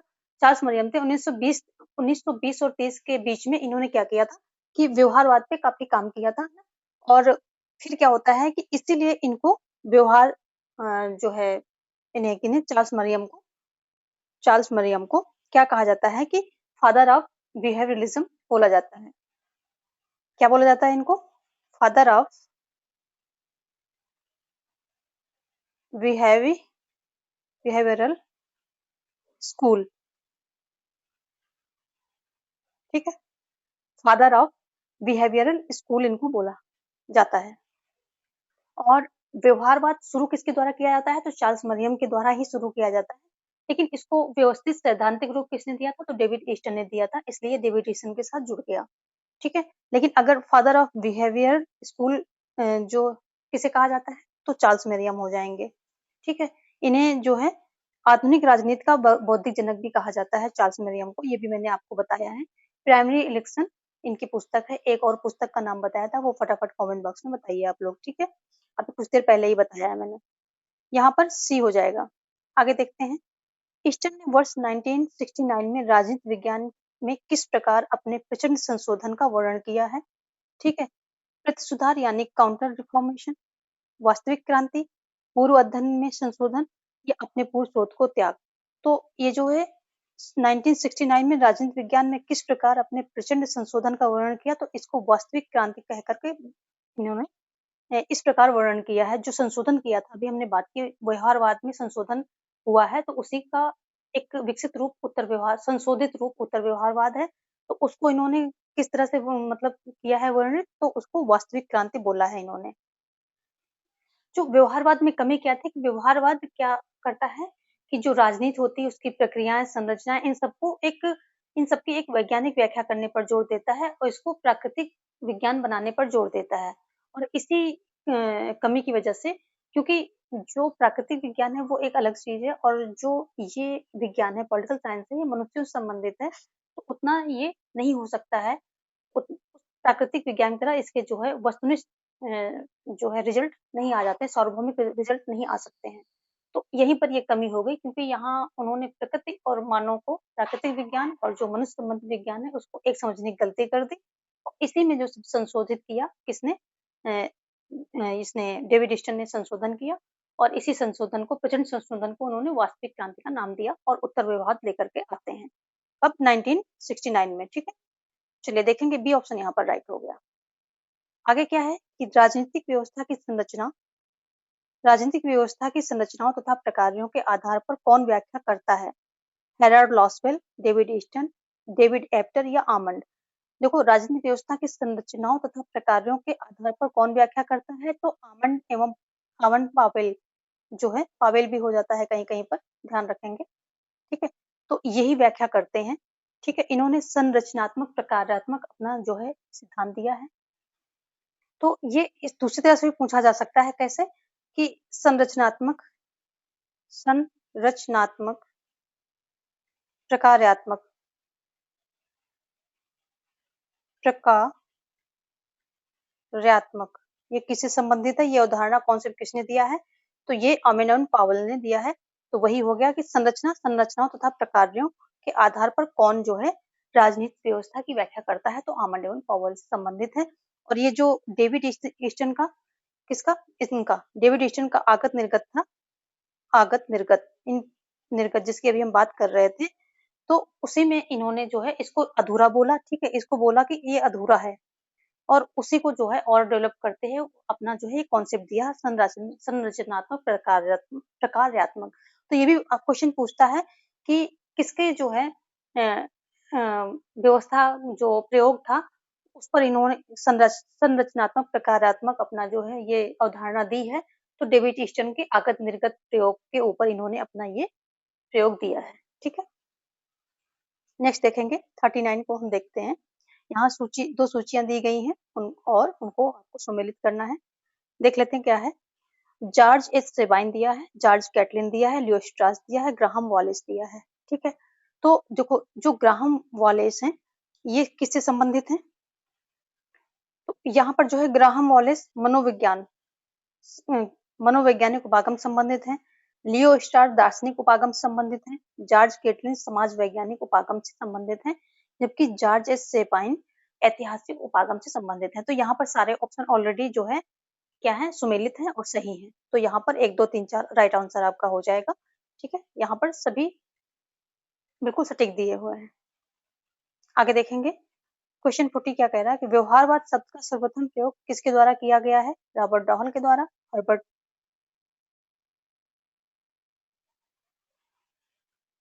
हंटिंगटन के द्वारा या डेविड ईस्टन के द्वारा या फिर जेबी वाटसन के द्वारा। तो देखो जो व्यवहारवाद के जनक कौन है? डेविड ईस्टन है, लेकिन यहाँ पर बात हो रही है व्यवहारवाद शब्द का प्रयोग सर्वप्रथम किसने किया था? तो ये जेबी वाटसन ने किया था। ठीक है, ये याद रखेंगे, व्यवहारवाद शब्द का प्रयोग सबसे पहले जेबी वाटसन ने किया था। देखो एक क्वेश्चन यहाँ पर और बनता है कि उत्तर व्यवहारवाद प्रारंभ करने के लिए व्यवहारवाद पर जो कि उसका जो है प्री एक चरण था, तो उस पर आक्रमण किसने किया? उत्तर व्यवहारवाद को शुरू करने के लिए व्यवहारवाद पर पहला आक्रमण किसका था? तो ये भी जान लें आप कि पहला आक्रमण जो है किसका था? डेविड ईस्टन का था, यानी कि डेविड ईस्टन का ही था, इन्होंने ही पहला आक्रमण किया था। ठीक है, डेविड ईस्टन ने पहला आक्रमण किया था उत्तर व्यवहारवाद को शुरू करने के लिए। आक्रमण किस पर था? व्यवहारवाद पर था। नेक्स्ट क्वेश्चन क्या कह रहा है? नेक्स्ट क्वेश्चन है हमारा 41 नंबर देखेंगे। निम्नलिखित में से कौन सा परंपरागत राजनीतिक सिद्धांत की विशेषता नहीं है? कौन सा नहीं है? महान मुद्दों का अध्ययन, मानव व्यवहार का अन्वेषण या आदर्श राज्य का अन्वेषण या दार्शनिक वृत्ति। कौन सा परंपरागत राजनीतिक सिद्धांत की विशेषता नहीं है? तो देखो महान मुद्दों का अन्वेषण यानी कि जो खास मुद्दे होते हैं हर समय में होते हैं उनका होगा ही। मानव व्यवहार का अन्वेषण, आदर्श राज्य आदर्शवादी था, तो ये भी सही है। दार्शनिक वृत्ति जो आदर्शवाद और दर्शन ये बहुत ज्यादा मिलते जुलते हैं, तो ये भी रहेगा। मानव व्यवहार का अन्वेषण ये नहीं था इसमें, किसमें? परंपरागत राजनीतिक सिद्धांत की ये विशेषता नहीं है। कौन सी? बी, ये नहीं है। ये किसकी है? ये व्यवहारवाद की है। मानव व्यवहार का अन्वेषण ये किसका? व्यवहारवाद से, व्यवहार, ये व्यवहारवाद से संबंधित हो जाएगी। ठीक है, नेक्स्ट क्या है कि अगला क्वेश्चन क्या कह रहा है? परंपरागत राजनीतिक सिद्धांत के समर्थकों के रूप में निम्नलिखित में से कौन सा युग्म सुमेलित नहीं है? कौन सा युग्म सुमेलित नहीं है? अन्ना हारेंट क्या है? विचारधारा और राजनीतिक सिद्धांत के बीच असंगति। माइकल ओक्सार्ट अनुभव का दार्शनिक विश्लेषण। जॉर्ज सेबाइन ऐतिहासिक अध्ययन उचित उपागम के रूप में। और चार्ल्स मेरियम क्या है? मानव व्यवहार के नियमन के लिए सिद्धांत। ठीक है, तो यहाँ पर क्या है, जो सभी ए बी एंड सी ये सभी सुमेलित हैं, लेकिन जो चार्ल्स मेरियम है ऑप्शन डी यहाँ पर नहीं सुमेलित है कि मानव व्यवहार के नियंत्रण के लिए सिद्धांत है, ये चार्ल्स मेरियम से संबंधित नहीं है। चार्ल्स मेरियम को व्यवहारवादी जो है बौद्धिक राजनीतिक सिद्धांत का इनको जनक माना जाता है। ठीक है, देखेंगे जो व्यवहारवादी राजनीति विज्ञान है इसका बौद्धिक जनक कौन है? तो चार्ल्स मेरियम है। ठीक है, मानव व्यवहार का नियंत्रण के लिए ऐसा कोई सिद्धांत इन्होंने नहीं बनाया है। ऑप्शन डी यहाँ पर राइट हो जाएगा। अगला देखते हैं कि निम्नलिखित कथनों पर विचार कीजिए। व्यवहारवाद राजनीतिक सिद्धांतों को विचारों के मात्र क्रमबद्ध और बौद्धिक इतिहास के रूप में जिसकी कोई व्यवहारिक प्रासंगिकता नहीं है खारिज करता है। ठीक है, आगे क्या कह रहा है? सेकंड, व्यवहारवादियों का मत है कि मानकीय राजनीतिक सिद्धांत ने राजनीति विज्ञान की शोध उपकरणों को मजबूत किया है। सी कह रहा मतलब थर्ड कह रहा है व्यवहारवाद इस बात पर बल देता है कि व्यक्ति का पर्यवेक्षी व्यवहार विश्लेषण की मुख्य इकाई है। तो जो निम्नलिखित कथनों पर विचार करना है, सारा व्यवहारवाद से संबंधित है यहाँ पर। तो यहाँ पर क्या है, ये तीनों सेंटेंस दिए हैं, इसमें जो है कौन सा सही है। तो सही में देखो पहला ये सही हो जाएगा, ठीक है, और फिर तीसरा सही हो जाएगा। दूसरा कथन यहाँ गलत है, तो आपका पहला तीसरा ऑप्शन सी यहाँ पर राइट हो जाएगा। ये जो व्यवहारवाद है क्या, जो परंपरागत राजनीति विज्ञान है, उसमें एक राजनीति विज्ञान के अंतर्गत एक आंदोलन है जो परंपरागत राजनीति विज्ञान है। उसके जो मेन लक्षण है या कुछ कह दिए कि विशेषताएं हैं, क्रियाकलाप है, उससे असंतुष्ट है, ठीक है। तब ये जो है व्यवहारवाद आता है, और व्यवहारवाद का विकसित रूप जो है क्या हो जाता है, उत्तर व्यवहारवाद हो जाता है। ऑप्शन सी यहाँ पर राइट हो जाएगा। नेक्स्ट देखेंगे, व्यवहारवाद किस बौद्धिक आधारशिला के अनुसार सिद्धांत शोध पर आधारित होना चाहिए। व्यवहारवाद की किस बौद्धिक आधारशिला, ये देख लीजिए, किस बौद्धिक आधारशिला के अनुसार सिद्धांत शोध पर आधारित होना चाहिए। सबसे पहले देखिए कि इन्होंने जो है 8 प्रकार के, किसने, जो डेविड ईस्टन महोदय हैं, इन्होंने 8 प्रकार के सिद्धांतों की बात की है, ठीक है।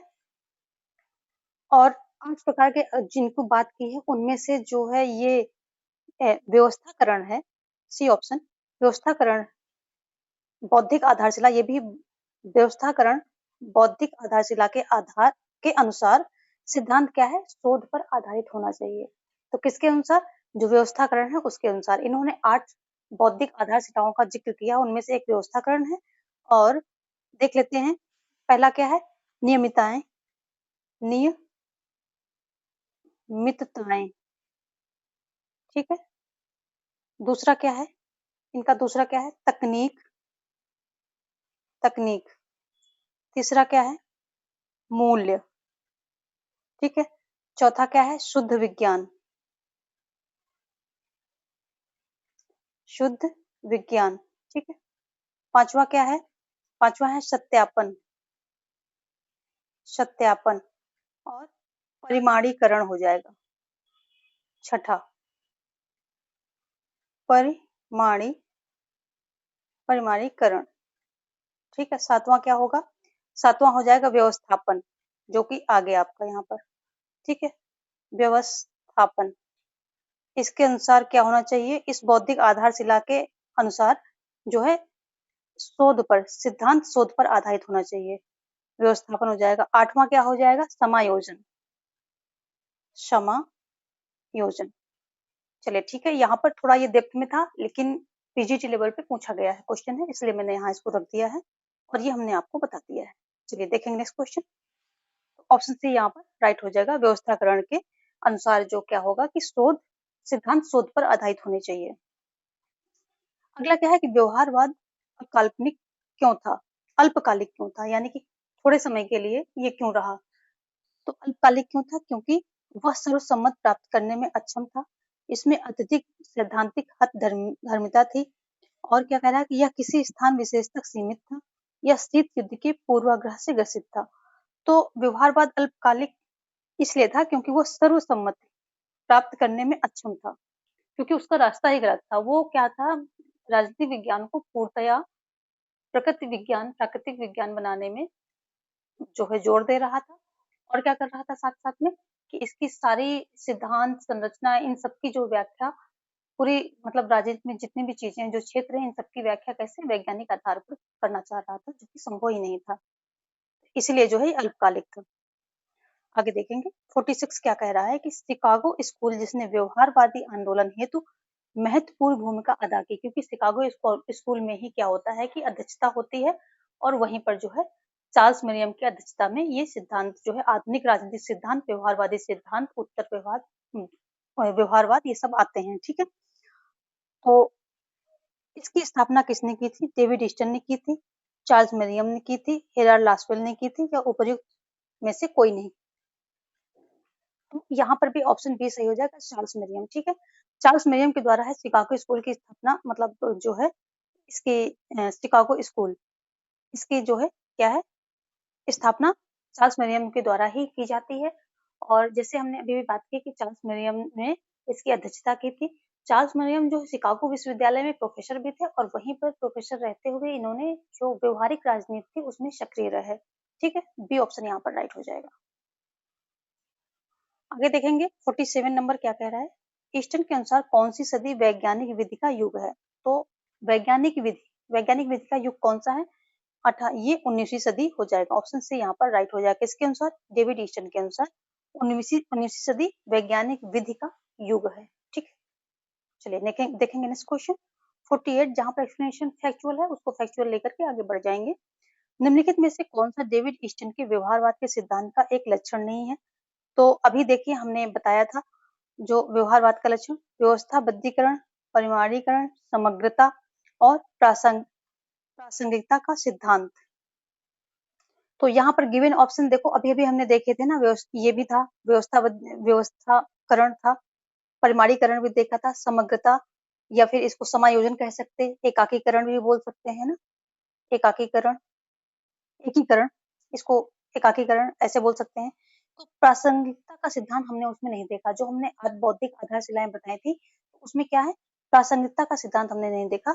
ये तो यही आपका यहाँ पर नहीं है, यही आपका राइट आंसर हो जाएगा। लेकिन ये है किससे संबंधित, प्रासंगिकता का, तो ये उत्तर व्यवहारवाद से संबंधित है। प्रासंगिकता का मतलब मेन जो लक्षण है क्या है, प्रासंगिक और प्रासंगिकता और कार्रवाई, ये दो इसके मेन लक्षण है किसके, उत्तर व्यवहारवाद के। तो उत्तर व्यवहारवाद से ये संबंधित है। ठीक है, ये उत्तर प्रासंगिकता का सिद्धांत किससे, उत्तर व्यवहारवाद से संबंधित है। चलिए देखेंगे नेक्स्ट क्वेश्चन 49 क्या कह रहा है कि द मॉडर्न स्टेट के लेखक निम्नलिखित में से कौन है। तो बार्कर है, मैकाइवर है, बेबर है या लास्की है। द मॉडर्न स्टेट के लेखक हैं मैकाइवर, बी यहाँ पर ऑप्शन सही हो जाएगा।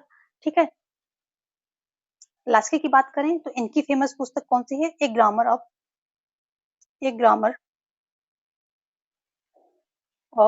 पॉलिटिक्स, ये इनकी फेमस पुस्तक का नाम है। देखेंगे नेक्स्ट क्वेश्चन क्या कह रहा है, ये कह रहा है कि राज्य के आवश्यक तत्व हैं, कौन कौन से हैं। देखो राज्य के 4 आवश्यक तत्व होते हैं, राज्य के कितने, 4 आवश्यक तत्व होते हैं, कौन कौन से होते हैं वो आपको देखना है। तो यहाँ पर दिया है जनसंख्या, भूभाग, समुद्र, सरकार, राष्ट्रपति, संप्रभुता, राजनीतिक दल, भूभाग, आर्थिक संसाधन, जनसंख्या, सरकार, संप्रभुता, और क्या है, भूभाग, जनसंख्या, सरकार, संप्रभुता। तो ऑप्शन डी यहाँ पर होगा। देखो भूभाग यानी कि जनसंख्या, मानव समुदाय है, तो वहां पर क्या है, उसको एक जनसंख्या से लिया जाएगा कि मतलब मानव समुदाय होगा, यानी कि एक जनसंख्या होगी जो एक निश्चित भू क्षेत्र में रहती होगी, तो भूभाग हो जाएगा। ठीक है, फिर वहां जो सरकार होगी उसको व्यवस्था देखने के लिए, नियम निर्माण के लिए, इन सब चीजों के लिए क्या है, लॉ एंड ऑर्डर के लिए एक वहां सत्ता होगी जिसे सरकार कहा जाएगा। और फिर वो सरकार जो क्या होगी, अथॉरिटी होगी, वहाँ वो क्षेत्र जो पूरा होगा, वो राज्य जो होगा किससे आंतरिक नियंत्रण और बाह्य नियंत्रण दोनों से स्वतंत्र होगा। तो संप्रभुता की बात हो रही है। तो भूभाग, जनसंख्या, सरकार और संप्रभुता, 4 जो है आवश्यक तत्व हैं। संप्रभुता को प्राण तत्व कहा गया है। ठीक है, प्राण तत्व प्रमुख तत्व क्या है, तो संप्रभुता है। ठीक है, लेकिन जो ये भूभाग है, यहाँ पर भी एक है कि इस भूभाग को जो है किसने, सीले, हॉल, डिग्वीट, सीले, हॉल, डिग्वीट, बिलोबी, सीले, हॉल, डिग्वीट, बिलोबी, इन सब ने क्या किया है कि इन्होंने भूभाग को जो है निश्चित तत्व नहीं माना है, इन्होंने इसको नहीं माना है। बाकी और इनको छोड़कर के जो है वो भूभाग यानी कि चारों को ही आवश्यक तत्व मानते हैं किसी राज्य का। लेकिन ये ध्यान कर लीजिए, सीले, हॉल, डिग्विड, बिलोबी, इन्होंने नहीं माना है, और इनसे अक्सर जो है सीले और बिलोबी, डिग्विड से अक्सर क्वेश्चन यहाँ से बन जाता है। आप चारों ही याद करके रखेंगे, कोई भी आ सकता है। हमारा अगला क्वेश्चन क्या है, अगला क्वेश्चन क्या है 51, क्या कह रहा है, किसने राज्य को ऐसा संगठन माना है जो सर्वसाधारण को यथासंभव बड़े से बड़े पैमाने पर सामाजिक हित की सिद्धि में सहायता देता है। किसने माना है। तो देखो वीडियो काफी लंबी हो रही है, इसमें आप लोगों को ये करना है कि वीडियो को पॉज कर दो, बीच में उठ के थोड़ा सा चाय पानी ले लो, थोड़ा सा फ्रेश हो लो, है ना। अगर आपको म्यूजिक पसंद है तो एक सॉन्ग सुन लो, ऐसा नहीं कि उसी में झूमते रह जाओ, नहीं ऐसा नहीं करना है। लेकिन हाँ, माइंड को फ्रेश करने के लिए एक दो सॉन्ग सुन लीजिए, ताकि फिर से आप जो है रिफ्रेश होकर के उसमें कंटेंट पे फोकस कर सकें, क्योंकि विदाउट फोकस पढ़ेंगे तो उसका कोई फायदा नहीं निकलेगा। उससे अच्छा है कि 5-10 मिनट अपने आप को दीजिए, जाइए किचन में कुछ कॉफी ले लीजिए, चाय ले लीजिए, वीडियो को पॉज कर दीजिए और आराम से जो है इसको आप देखिए।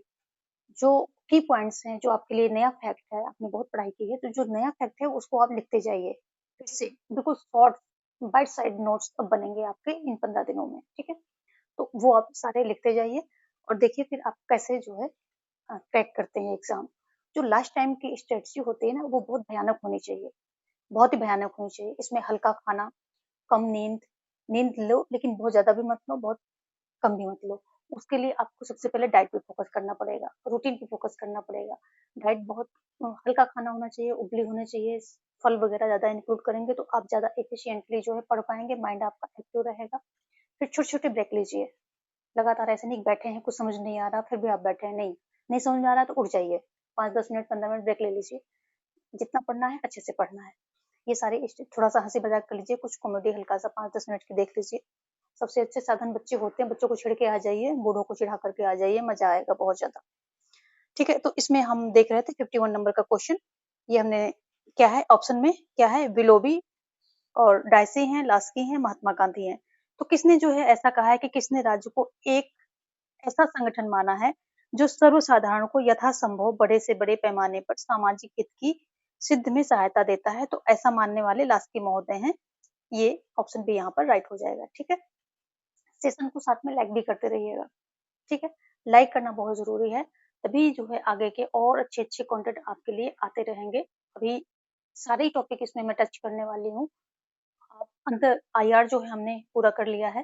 ठीक है, अभी ये हो जाएगा, आज मैं ये भी कंप्लीट कर दूंगी, उसके बाद दूसरा अदर टॉपिक उठाएंगे। तो सारे टॉपिक इसमें टच होने वाले हैं और सारे इंपॉर्टेंट क्वेश्चंस होंगे। और अगर आप पूरा जो टॉपिक देख लिया तो आपका कॉन्सेप्ट क्लियर हो जाएगा और क्वेश्चन बहुत ज्यादा वहां पर दिखने वाले हैं इससे। ठीक है, तो चलिए देखेंगे नेक्स्ट क्वेश्चन। अगला क्वेश्चन क्या कह रहा है कि राज्य के विकास संबंधी निम्नलिखित चरणों को सही कालक्रम में चुनिए। ये बहुत ही इंपॉर्टेंट है। जो राज्य विकास कैसे कैसे विकास हुआ, उस ग्रेजुअली विकास हुआ राज्य का, कौन कौन से उसके चरण हैं, तो इसका एक सीक्वेंस है। तो यहाँ पर सबसे पहले देख लेते हैं, रोमन साम्राज्य, ग्रीक दिया है, राष्ट्र राज्य दिया है, प्राच्य साम्राज्य दिया है और सामंती राज्य दिया है। ठीक है, तो इसके अकॉर्डिंग सबसे पहले क्या आ जाएगा, प्राच्य आ जाएगा, फिर ग्रीक या यूनान कह लें तो ये यूनान भी रहेगा, इसको यहाँ पर परेशान नहीं होना। ठीक है, मिस मत कर जाना, ग्रीक कह लो या यूनान कह लो एक ही बात है। सबसे पहले प्राच्य साम्राज्य आएगा, फिर ग्रीक नगर राज्य या यूनान नगर राज्य आ जाएंगे, उसके बाद रोमन आ जाएगा, फिर सामंती राज आएगा, तब राष्ट्र आ जाएगा। तो क्या हो गया, दूसरा तीसरा पहला और चौथा पांचवा, दूसरा तीसरा पहला चौथा पांचवा, ऑप्शन से यहाँ पर राइट हो रहा है।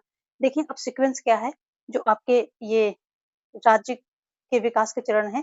सबसे पहले जो है कबीलियाई आता है समाज, तो उसको एक कबीलों का संगठन कह लें या कबीलियाई जो है समाज कह लें।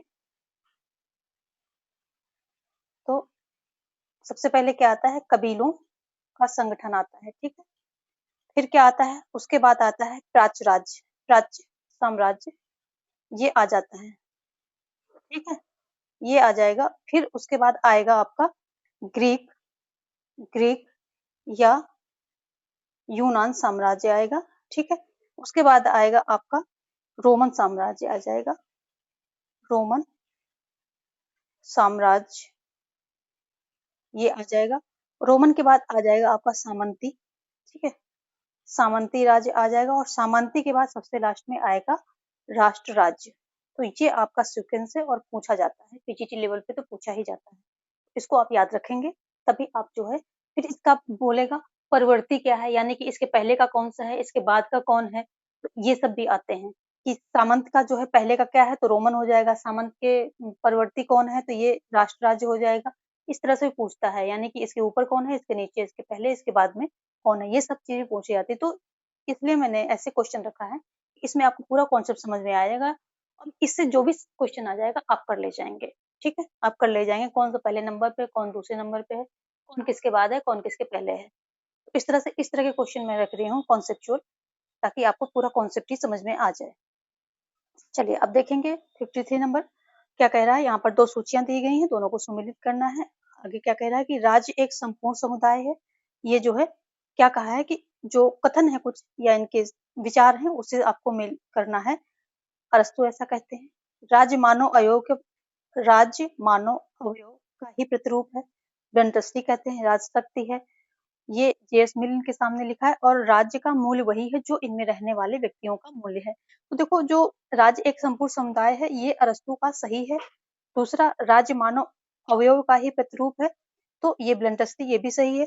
लेकिन जो राज्य शक्ति है ये ट्रीटस्के का हो जाएगा और राज्य का मूल्य वही है जो इसमें रहने वाले व्यक्तियों का मूल्य है तो ये जेएस मिल से हो जाएगा। तो हमारा ऑप्शन क्या होगा 1 2 4 3 1 2 1 2 4 3 हमारा ऑप्शन जो है ये यहाँ पर बी ऑप्शन राइट हो जाएगा। ठीक है, देखेंगे नेक्स्ट क्वेश्चन। अगला क्वेश्चन क्या है 54 नंबर का क्वेश्चन अभी हम देखने जा रहे हैं और ये क्या कह रहा है कि राज्य के विकास में मुख्य भूमिका के द्वारा निभाई मुख्य भूमिका किनके द्वारा जो है निभाई गई है। तो देखो राज्य के विकास में जो राज्य की उत्पत्ति के सिद्धांत है उसमें बहुत सारे सिद्धांत दिए गए हैं। दैवीय उत्पत्ति का सिद्धांत इसमें सबसे पुराना है। फिर परिवार का सिद्धांत, शक्ति का सिद्धांत, सामाजिक समझौते का सिद्धांत, ये सारे सिद्धांत आते चले जाते हैं और इन सब में क्या है कहीं ना कहीं कल्पना, ठीक है, कल्पना का सहारा लिया गया है। लेकिन उसमें एक ऐसा सिद्धांत है जो सर्वमान्य है, सबसे ज्यादा जो है मतलब अ, उसको मान्यता प्रदान की गई है। तो वो कौन सा है, जो विकासवादी सिद्धांत है वो है कौन सा। और यहाँ पर विकासवादी सिद्धांत के बारे में ही पूछा जा रहा है। जो विकासवादी सिद्धांत है ये मानता है कि राज्य की उत्पत्ति ग्रेजुअली हुई है, यानी कि ग्रेजुअली धीरे धीरे वो जैसे जैसे जरूरतें हुई समाज जटिल हुआ तो राज्य इवॉल्व हुआ, यानी कि राज्य की उत्पत्ति हुई तो धीरे धीरे उसका राज्य का अस्तित्व में आता है, ग्रेजुअली आता है।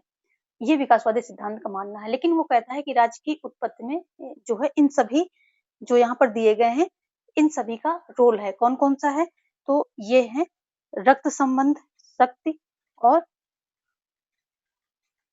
नहीं ये वाला है रक्त संबंध, धर्म, शक्ति, राजनीतिक चेतना और आर्थिक गतिविधियां, यानी कि ऑप्शन सी यहाँ पर राइट हो जाएगा। इन सभी का क्या है रोल है, इन सभी का महत्व है, योगदान है राज्य के विकास में। ठीक है, तो यहाँ पर क्या हो जाएगा रक्त संबंध, इसको लर्न भी करना है कि कौन कौन से आते हैं ऑप्शन में आ जाते हैं कौन कौन से जो ये हैं जो चेतना, जैसे राजनीतिक चेतना हुआ, आर्थिक गतिविधियां हुई, तो इस तरह से किसका किसका योगदान रहा है। तो रक्त संबंध हो जाएगा, धर्म हो जाएगा, ठीक है, शक्ति हो जाएगा, राजनीतिक चेतना हो जाएगी, आर्थिक गतिविधियां हो जाएंगी। ये कितनी हुई 1 2 3 4 5 5 चीजें मेन है यहाँ पर और इनको जो है आपको ये ध्यान रखना है कि ये इन सभी चीजों का रोल यानी कि योगदान है जो राज्य की उत्पत्ति में। और विकासवादी सिद्धांत जो है सर्वमान्य है और ये मानता है कि जो इन सभी का विकासवादी सिद्धांत के अंतर्गत या विकासवादी सिद्धांत ने इन सभी का योगदान माना है राज्य के विकास में। ठीक है, ये सब आप ध्यान रखेंगे, ये इंपॉर्टेंट है। क्वेश्चन इसलिए ऐसे रख रहे हैं ताकि एक ही क्वेश्चन में आपको जो है बिल्कुल डेप्थ में कॉन्सेप्ट पकड़ में आ जाए। तो आप चाहे क्वेश्चन ये तोड़ के देगा, राजनीतिक चेतना दे दे या फिर आर्थिक गतिविधियां दे दे या फिर धर्म दे दे, सत्य दे दे, कुछ भी अलग से, या फिर इसमें से कोई दो दे दे, तो आप उसको निकाल पाए। आपको करना क्या है, सिर्फ ये 5 याद कर लेने हैं। ठीक है, कौन कौन से, एक तो रक्त संबंध हो गया, धर्म, शक्ति, आर्थिक गतिविधियां, राजनीतिक चेतना, ये सब ध्यान कर लेना है। ठीक है, चलिए 20 ऑप्शन यहाँ पर राइट हो जाएगा। और राज्य की उत्पत्ति के सिद्धांत में जो विकासवादी सिद्धांत है ये सर्वमान्य है, ये भी ध्यान रखना है। और 55 नंबर का क्वेश्चन अब देखेंगे। किसने कहा रक्त संबंध समाज का निर्माण करता है और कालांतर में समाज राज्य का निर्माण करता है। ये कहने वाले जो है मैकाइवर महोदय हैं और इनका मानना ये है कि रक्त संबंध यानी जो परिवार होता है ये बढ़कर के समाज बनता है और यही समाज एक दिन राज्य का रूप ले लेता है। ठीक है, तो रक्त संबंध का रोल है किसको, राज्य को बनाने में। आगे क्या है 56 नंबर का क्वेश्चन क्या कह रहा है कि स्थानीय कानून को बनाने तथा लागू करने की स्वतंत्रता, अधिकारों को प्रदान करने की क्षमता और दायित्वों के निर्वहन का अधिकार अंतरराष्ट्रीय वित्त के अंतर्गत होना क्या कहलाता है। संप्रभुता कहलाता है, सत्ता कहलाता है, वैधता कहलाता है या फिर राज्य कहलाता है। तो ये सब स्वतंत्रता, अधिकारों को प्रदान करने की क्षमता, दायित्वों का निर्वहन, ये सब चीजों क्या है अंतरराष्ट्रीय विधि जो होती है इसके अंतर्गत इसको क्या है राज्य कहा जाता है। ठीक है, राज्य कहा जाता है। यानी कि इसके पास संप्रभुता होगी, जो आंतरिक और बाह्य नियंत्रण से स्वतंत्र होगा और किसी प्रकार का उस पे कोई बंधन नहीं होगा, संप्रभुता होगी, वही जो है राज्य कहलाएगा। उसके पास निश्चित भूभाग होगा, जनसंख्या होगी और क्या होगा, अपनी सरकार होगी, संप्रभुता होगी। ये सब राज्य के 4 मुख्य तत्व हैं और संप्रभुता जो है प्राण तत्व कहा जाता है। ठीक है, आगे देखेंगे 57 नंबर का, जनता के लोकप्रिय मत द्वारा संविधान के संशोधन की पद्धति पाई जाती है। जो जनता का लोकप्रिय मत द्वारा संविधान के संशोधन की पद्धति कहाँ पाई जाती है, तो देखो ये जो है स्विट्जरलैंड में पाई जाती है। ठीक है, यहीं पर जनता के लोकप्रिय मत द्वारा संविधान के संशोधन की पद्धति पाई जाती है, जबकि जो बाकी के ऑप्शन है इनमें ऐसे कोई पद्धति नहीं पाई जाती है। ये सब लोकतांत्रिक है, बट ऐसा कुछ यहाँ पर पाया नहीं जाता है। देखेंगे नेक्स्ट क्वेश्चन क्या कह रहा है कि राज्य की उत्पत्ति के विषय में निम्नवत में कौन सा एक सर्वाधिक पुरातन सिद्धांत है। सबसे पुराना सिद्धांत जैसे हमने बताया कि दैवीय उत्पत्ति का सिद्धांत और किसका था, ये शक्ति का सिद्धांत और परिवार या जो है रक्त का सिद्धांत, सामाजिक समझौते का सिद्धांत, विकासवादी सिद्धांत। तो इसमें सबसे पुराना कौन सा हो जाएगा, तो यहाँ पर गिवन है शक्ति सिद्धांत, पितृसत्तात्मक सिद्धांत, सामाजिक समझौता सिद्धांत, दैवी उत्पत्ति का सिद्धांत। दैवी उत्पत्ति का सिद्धांत जो है इसमें सबसे पुराना है और जो विकासवादी सिद्धांत में धर्म की बात आती है कि धर्म ने अपना रोल दिया है, तो वो धर्म जो कहाँ से मिला है, दैवी उत्पत्ति सिद्धांत से। अगर और डेप्थ में जाकर के पूछेगा तो धर्म का कॉन्सेप्ट कहाँ से मिला है, दैवी उत्पत्ति के सिद्धांत से हमें क्या मिला है कि धर्म की जो धर्म के आधार पर लोगों को नियंत्रण करने का कॉन्सेप्ट वहां से मिला है। तो ये जो है क्या हो जाएगा कि विकासवादी सिद्धांत कहता है कि पिछले जितने सिद्धांत हैं इन सभी का कहीं ना कहीं योगदान है, जो इन सभी के द्वारा जो एक वहां कॉन्सेप्ट बनाया गया, जिस चीजों से नियंत्रण किया गया, जिन जिन चीजों को वहां पर इंक्लूड किया गया, वो उनका कहीं ना कहीं योगदान है। तो धर्म कहाँ से, दैवीय उत्पत्ति सिद्धांत से आता है। ठीक, धर्म। और रक्त कहाँ से आता है, पितृ सत्तात्मक, मातृ सत्तात्मक, यानी कि जो परिवार का सिद्धांत है वहां से आता है। इसी तरह शक्ति कहाँ, शक्ति सिद्धांत से आता है। राजनीतिक चेतना कहाँ, सामाजिक समझौते के सिद्धांत से राजनीतिक चेतना वगैरह आती हैं। तो ये सब इनसे रिलेटेड है। अगर अकेले अकेले पूछता है कौन कहाँ से संबंधित है, किस सिद्धांत संबंधित है, तो ऐसे जाकर के आपको रिलेट कर देना है। ऑप्शन बी यहाँ पर राइट हो जाएगा। चलिए देखेंगे नेक्स्ट क्वेश्चन। देखिए यहाँ पर क्या है कि आपको जोड़ा कौन सा सुमेलित नहीं है वो देखना है, और देखिए इसलिए जो है लगभग सारे सिद्धांत यहाँ पर हमने रख दिए हैं। आपको इनको जो है क्या बताना है, जो समर्थक या फिर एक प्रकार से प्रवक्ता कह लीजिए। तो दैवीय उत्पत्ति का सिद्धांत का जेम्स प्रथम है। जेम्स प्रथम इसके जो है सबसे प्रबल समर्थक माने जाते हैं। शक्ति सिद्धांत का ओपनहाइमर हो जाएगा और पितृ सत्तात्मक मैकलेनान हो जाएगा। पितृ सत्तात्मक का मैकलेनान नहीं होगा, नहीं है तो यही पर ये गलत हो जाएगा। ये हेनरी मैन का है। इसके कौन है, हेनरी मैन है। मातृ सत्तात्मक का क्या हो जाएगा, जेम्स हो जाएगा। तो यहाँ पर जो है ऑप्शन क्या नहीं पूछ रहा है, तो पितृ सत्तात्मक ये ऑप्शन जो है आपका गलत सुमेलित है। और ये देखें दैवीय उत्पत्ति का सिद्धांत का ये समर्थक हैं, जेम्स प्रथम समर्थक हैं। The law of free monarchy, law of free monarchy इनकी पुस्तक है। इन्होंने जो है दैवीय उत्पत्ति के सिद्धांत के समर्थन में ये बुक लिखी थी, इसने जेम्स प्रथम ने। लेकिन अगर इनके प्रवक्ता की बात करें, यानी कि जो प्रतिपादक है उनकी बात करें, तो रॉबर्ट फिल्मर है। ये भी देख लीजिए, रॉबर्ट फिल्मर। ठीक है, और ये इसके जो है इस सिद्धांत के क्या है, प्रतिपादक हैं। और इनकी बुक क्या है, इनकी बुक है पैट्रियार्का। पैट्रियार्का इनकी पुस्तक है। ठीक है, और इनकी पुस्तक क्या है, the law of free monarchy, law of free monarchy. ठीक है, लॉ ऑफ फ्री मोनार्की आप सुनकर भी लिख सकते हैं। इनकी है पैट्रियार्का, किसकी, रॉबर्ट फिल्मर की पुस्तक है। ठीक है, और दैवीय उत्पत्ति के प्रतिपादक रॉबर्ट फिल्मर हैं और ये प्रबल समर्थक हैं जेम्स प्रथम। ठीक है, पितृ सत्तात्मक के हेनरी मैन है, मातृ सत्तात्मक के जेम्स हैं और शक्ति सिद्धांत के प्रतिपादक ओपनहाइमर हैं। तो ये सभी प्रतिपादक हैं, इसके जो है नहीं दिए गए, तो इसका मैंने दे दिया है। चलिए देखेंगे नेक्स्ट क्वेश्चन। क्वेश्चन नंबर 60 क्या कह रहा है कि किसने कहा किसी भी राज्य को उसके द्वारा प्रदान किए जाने वाले अधिकारों से जाना जाता है। किसने कहा है, तो ये बहुत ही फेमस है और ये लास्की ने बोला है। ठीक है, किसी भी राज्य को उसके द्वारा प्रदान किए जाने अधिकारों से जाना जाता है, यानी कि जो वो अपने नागरिकों को अधिकार देता है, उसी से उस राज्य को पहचान होती है। ये जो है फेमस कथन किसका है? लास्की का है। जबकि ग्रीन क्या कहते हैं? राज्य इच्छा ना कि शक्ति का जो है, ये राज्य का आधार क्या है? शक्ति ना होकर के इच्छा है।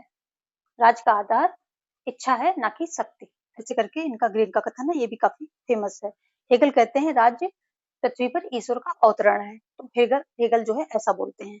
चलिए देखेंगे नेक्स्ट क्वेश्चन। अगला क्वेश्चन क्या कह रहा है कि सामाजिक संविदा के सिद्धांत का मुख्य रूप से यह कार्य करने का प्रयत्न करता है। कौन करता है? राज्य के ऐतिहासिक उद्गम का पता लगाना, राजनीतिक बाध्यता के आधार पर व्याख्या करना, यथास्थिति का औचित्य स्थापित करना, क्रांति द्वारा समाज में अमूल परिवर्तन लाना। सामाजिक संविदा के सिद्धांत का मुख्य रूप से यह कार्य करने का प्रयत्न करता है।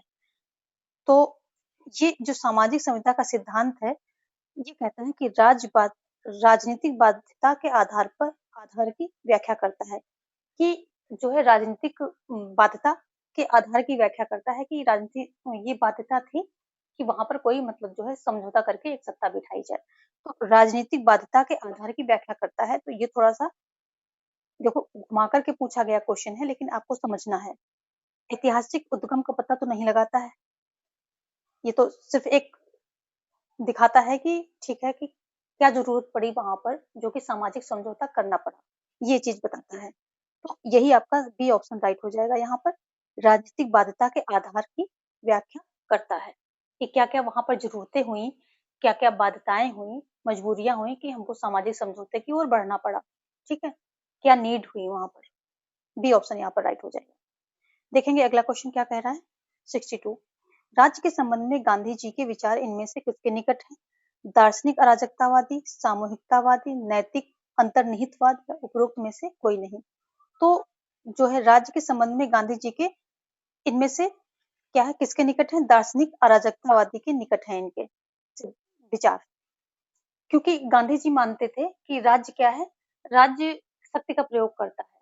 तो वो जो है जो संगठित शक्ति के विरोध थे, यानी कि वो शक्ति का जहां पर बल का प्रयोग किया जाए उसके विरोधी थे, इसलिए ये राज्य को नहीं मानते। तो दार्शनिक अराजकतावादी के निकट इनको माना जा सकता है, यानी कि राज्य का जो है नहीं चाहते थे कि राज्य हो वहां पर। वो चाहते थे कि जितने भी नागरिक हैं, जो भी लोग हैं इस समाज के, वो सेल्फ कंट्रोल हो, उनका सेल्फ डिसिप्लिन हो, उनका मतलब खुद अपने आप को कंट्रोल करें, ऐसा चाहते थे। तो यहाँ पर ऑप्शन ए आपका राइट हो जाएगा। देखेंगे राज्य के स्वाभाविक होने पर किस वर्ग का विश्वास था? किसका था? यानी कि राज्य स्वाभाविक है तो आदर्शवादियों का था, या साम्राज्यवादियों का था, या संविदावादियों का था, या धर्मतांत्रिकों का था? तो ये तो बहुत ही इजी कॉन्सेप्ट है, ये किसका था? आदर्शवादियों का ही था। तो ऑप्शन ए यहाँ पर राइट हो जाएगा। स्वाभाविक का मतलब क्या है? ये कहते हैं कि जो व्यक्ति और समाज का संबंध कैसा है? आंगिक और अंग का है। जैसे अंग और जो शरीर है, और शरीर के ये अंग है हाथ पैर, तो ऐसे ही समाज और व्यक्ति का भी संबंध है, आंगिक और अंग का संबंध है। इसी को स्वाभाविक सिद्धांत बोला जाता है। ठीक है, और इसी को कहते हुए जैसे अरस्तु क्या कहते हैं कि राज्य व्यक्ति के पूर्व है, यानी कि राज्य पहले है, व्यक्ति बाद में है। ऐसे ही क्या कहते हैं जो प्लेटो है, ये कहते हैं कि राज्य व्यक्ति का बृहद रूप है। तो ये सब स्वाभाविक सिद्धांत को मानने वाले हैं, तभी जो है व्यक्ति से रिलेट करके बताते हैं। अंगी आंगिक और अंग का संबंध बताते हैं समाज और व्यक्ति का। 61, क्वेश्चन नंबर 64 देखेंगे अभी हम। किस संविदावादी विचारक ने प्राकृतिक अवस्था का चित्रण शांति, सद्भावना, पारस्परिक सहायता और सुरक्षा की अवस्था के रूप में किया है? हॉब्स ने किया है, लॉक ने किया है, रूसो ने किया है, या हेनरी मैन ने किया है? किसने किया है? तो ये जो यहाँ पर शांत, सद्भावना, पारस्परिक सहायता की बात की गई है, ऐसी बातें हैं जो लॉक कहते हैं। लॉक की जो है प्राकृतिक अवस्था ऐसी होती है कि वहाँ शांत, सद्भावना, लोगों में प्रेम होता है, लेकिन जो रूल्स एंड रेगुलेशन होते हैं उसको मतलब लागू करने के लिए कोई वहाँ सत्ता या अथॉरिटी नहीं होती है, इसलिए जो है लोग रूल को फॉलो नहीं करते हैं। जो भी प्राकृतिक अधिकार होते हैं, वहाँ पर प्राकृतिक नियम होते हैं, उनको कोई जो है ठीक से फॉलो नहीं करता, इसलिए वहाँ पर एक सरकार यानी अथॉरिटी की जरूरत होती है। तो ये जो है ऑप्शन बी यहाँ पर राइट हो जाएगा। लॉक जो है प्राकृतिक अधिकारों की बात करते हैं, जिसमें स्वतंत्रता, जीवन की स्वतंत्रता और जो है समानता, समानता नहीं, जीवन का अधिकार रखा गया है, और किसका, स्वतंत्रता का अधिकार रखा गया और संपत्ति का अधिकार रखा गया है। और संपत्ति को इन्होंने सबसे ज्यादा जो है क्या दिया है, महत्व दिया है। ठीक है, इसीलिए वाहन कहते हैं, वाहन इनके संपत्ति के अधिकार को बुराई करते हुए कहते हैं कि जो लॉक का पूरा दर्शन है वो संपत्ति को सुरक्षित करने में, मतलब करने के लिए ही बनाया गया है। तो जो है वाहन महोदय इसका ऐसा जो है आलोचना करते हैं। ठीक है, तो ये लॉक से संबंधित है और इन्होंने 3 जो है अधिकार दिए हैं, कौन से? जीवन का अधिकार, ठीक है, और क्या है? स्वतंत्रता, स्वतंत्रता का अधिकार, ठीक है, और तीसरा कौन सा था? संपत्ति का अधिकार। संपत्ति के अधिकार को इन्होंने सबसे ज्यादा महत्व दिया है। ये हो गई इनकी लॉक की बातें। हॉब्स की देख लेते हैं। हॉब्स का क्या है, जो प्राकृतिक अवस्था है बहुत भयावह है, वहां पर युद्ध की स्थिति है, जो मतलब जिसकी लाठी उसकी भैंस, ऐसा है कि जो जो शक्तिशाली है वही वहां पर टिक रहा है, और हर समय जो है मृत्यु का सबको भय है। तो ये इनकी और इनका जो है, ऐसे में क्या है, सभी व्यक्ति मिलकर के एक समझौता करते हैं और किसी एक व्यक्ति को क्या है, सारी अथॉरिटी यानी कि सब कुछ, अपने सारे अधिकार उसको सौंप देते हैं। तो वो जो है इनका संप्रभु जो है सबसे ऊपर होता है। लेकिन इसमें इनका समझौता कैसा होता है? एक पक्षी होता है, यानी कि एक पक्षी होता है, लोगों के बीच में समझौता होता है, उसी से राज्य बनता है, उसी से सरकार बनती है। ठीक है, और वही उसी से नागरिक समाज बनता है। जबकि लॉक का समझौता कैसा होता है? द्विपक्षीय होता है। लॉक का समझौता द्विपक्षीय होता है। ठीक है, एक से जो है राज्य बनता है यानी कि नागरिक समाज बनता है, और दूसरे से जो है सरकार बनती है। ठीक है, और रूसो कहेंगे, रूसो जो है ये इनकी अवस्था कैसी, आदर्श बर्बर है, यानी कि जब से निजी संपत्ति के, इनके अकॉर्डिंग जब से निजी संपत्ति का मतलब उद्भव हुआ, अस्तित्व में निजी संपत्ति आई, तभी से जो है सारी बुराइयां आ गई। उसके पहले क्या था कि व्यक्ति प्राकृतिक अवस्था में पूरा आदर्श बर्बर था, आदर्श बर्बर था। तो ये व्यक्ति को, इनका व्यक्ति कैसा है प्राकृतिक अवस्था में? आदर्श बर्बर, आदर्श बर्बर था। ठीक है, तो ये कुछ टर्म है जो बार बार पूछे जाते हैं एग्जाम्स में। देखो यहाँ एक बात और समझ लो कि रूसो की पुस्तक क्या है, सोशल कॉन्ट्रैक्ट इनकी पुस्तक है। ठीक है, हॉब्स की पुस्तक क्या है, लेवियाथन है। लॉक की पुस्तक क्या है, two treatise on civil government है। ठीक है, ये सब इनकी फेमस पुस्तक है, जो कि इससे संबंधित है। इन्हीं पुस्तकों में इन्होंने जो है सामाजिक समझौते या सामाजिक अनुबंध का सिद्धांत दिया है। ठीक है, आगे देखेंगे 65 क्वेश्चन देख लेते हैं। सामाजिक समझौते का सिद्धांत वर्णन करता है राज्य के स्वरूप का, राज्य के कार्यों का, राज्य की उत्पत्ति का, या फिर इनमें से कोई नहीं। तो यहाँ पर ऑप्शन जो हो जाएगा राज्य की उत्पत्ति का। जो सामाजिक समझौते का सिद्धांत किसका वर्णन करता है? राज्य की उत्पत्ति का। किस प्रकार मनुष्य जो है उस प्राकृतिक अवस्था में किसी न किसी बात से त्रस्त था, चाहे वो रूसो की अवस्था रही हो, चाहे लॉक की रही हो, चाहे हॉब्स की भयावह अवस्था रही हो। तो सब में कुछ न कुछ वहां पर एक कमी सी हुई, सत्ता को फॉलो, मतलब एक नियम और रेगुलेशन को फॉलो करने की। वो नियम जो है, रूल्स जो है फॉलो नहीं हो रहे थे। तो ऐसे में है जो मनुष्य का विवेक है, उसने सोचा, विवेक से अपने काम लिया और एक जो है सामाजिक समझौता किया, जिसके आधार पे सरकार बनाई। तो ये राज्य की उत्पत्ति का वर्णन करता है सामाजिक समझौते का सिद्धांत। सामाजिक समझौते का सिद्धांत किसकी प्रतिक्रिया स्वरूप आया है? किसकी प्रतिक्रिया स्वरूप आया है?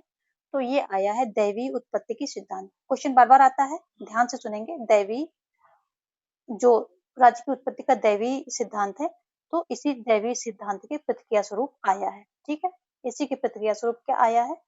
ये हमारा सामाजिक समझौते का सिद्धांत आया है। ये भी ध्यान रखेंगे साथ में। चलिए देखेंगे नेक्स्ट क्वेश्चन। अगला क्वेश्चन क्या कह रहा है कि सीमित सरकार का सबसे बड़ा समर्थक कौन है? रूसो है, कांत है, लॉक है, बोधा है। तो सीमित सरकार का सबसे बड़ा समर्थक अगर आता है तो ये लॉक है।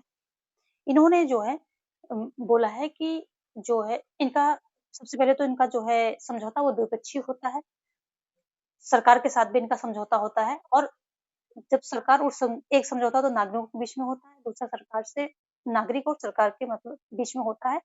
और उस समझौते में ये होता है, कुछ शर्तें सरकार पर भी रखी जाती हैं, सरकार के ऊपर भी कुछ शर्तें रखी जाती हैं और इसलिए अगर सरकार उन शर्तों को फॉलो नहीं कर रहा, उन शर्तों को फुलफिल नहीं कर रहा है, तो नागरिक को ये अधिकार दिया है लॉ ने कि वो उसको हटा करके दूसरी सरकार या दूसरी जो है राजा अपना चुन ले, जो भी सत्ता है, जिस प्रकार की व्यवस्था है, सिस्टम है, तो उसी अकॉर्डिंग वो अपना दूसरी सरकार चुन ले। ऐसा जो है लॉ ने उनको दिया है, क्या अधिकार दिया है।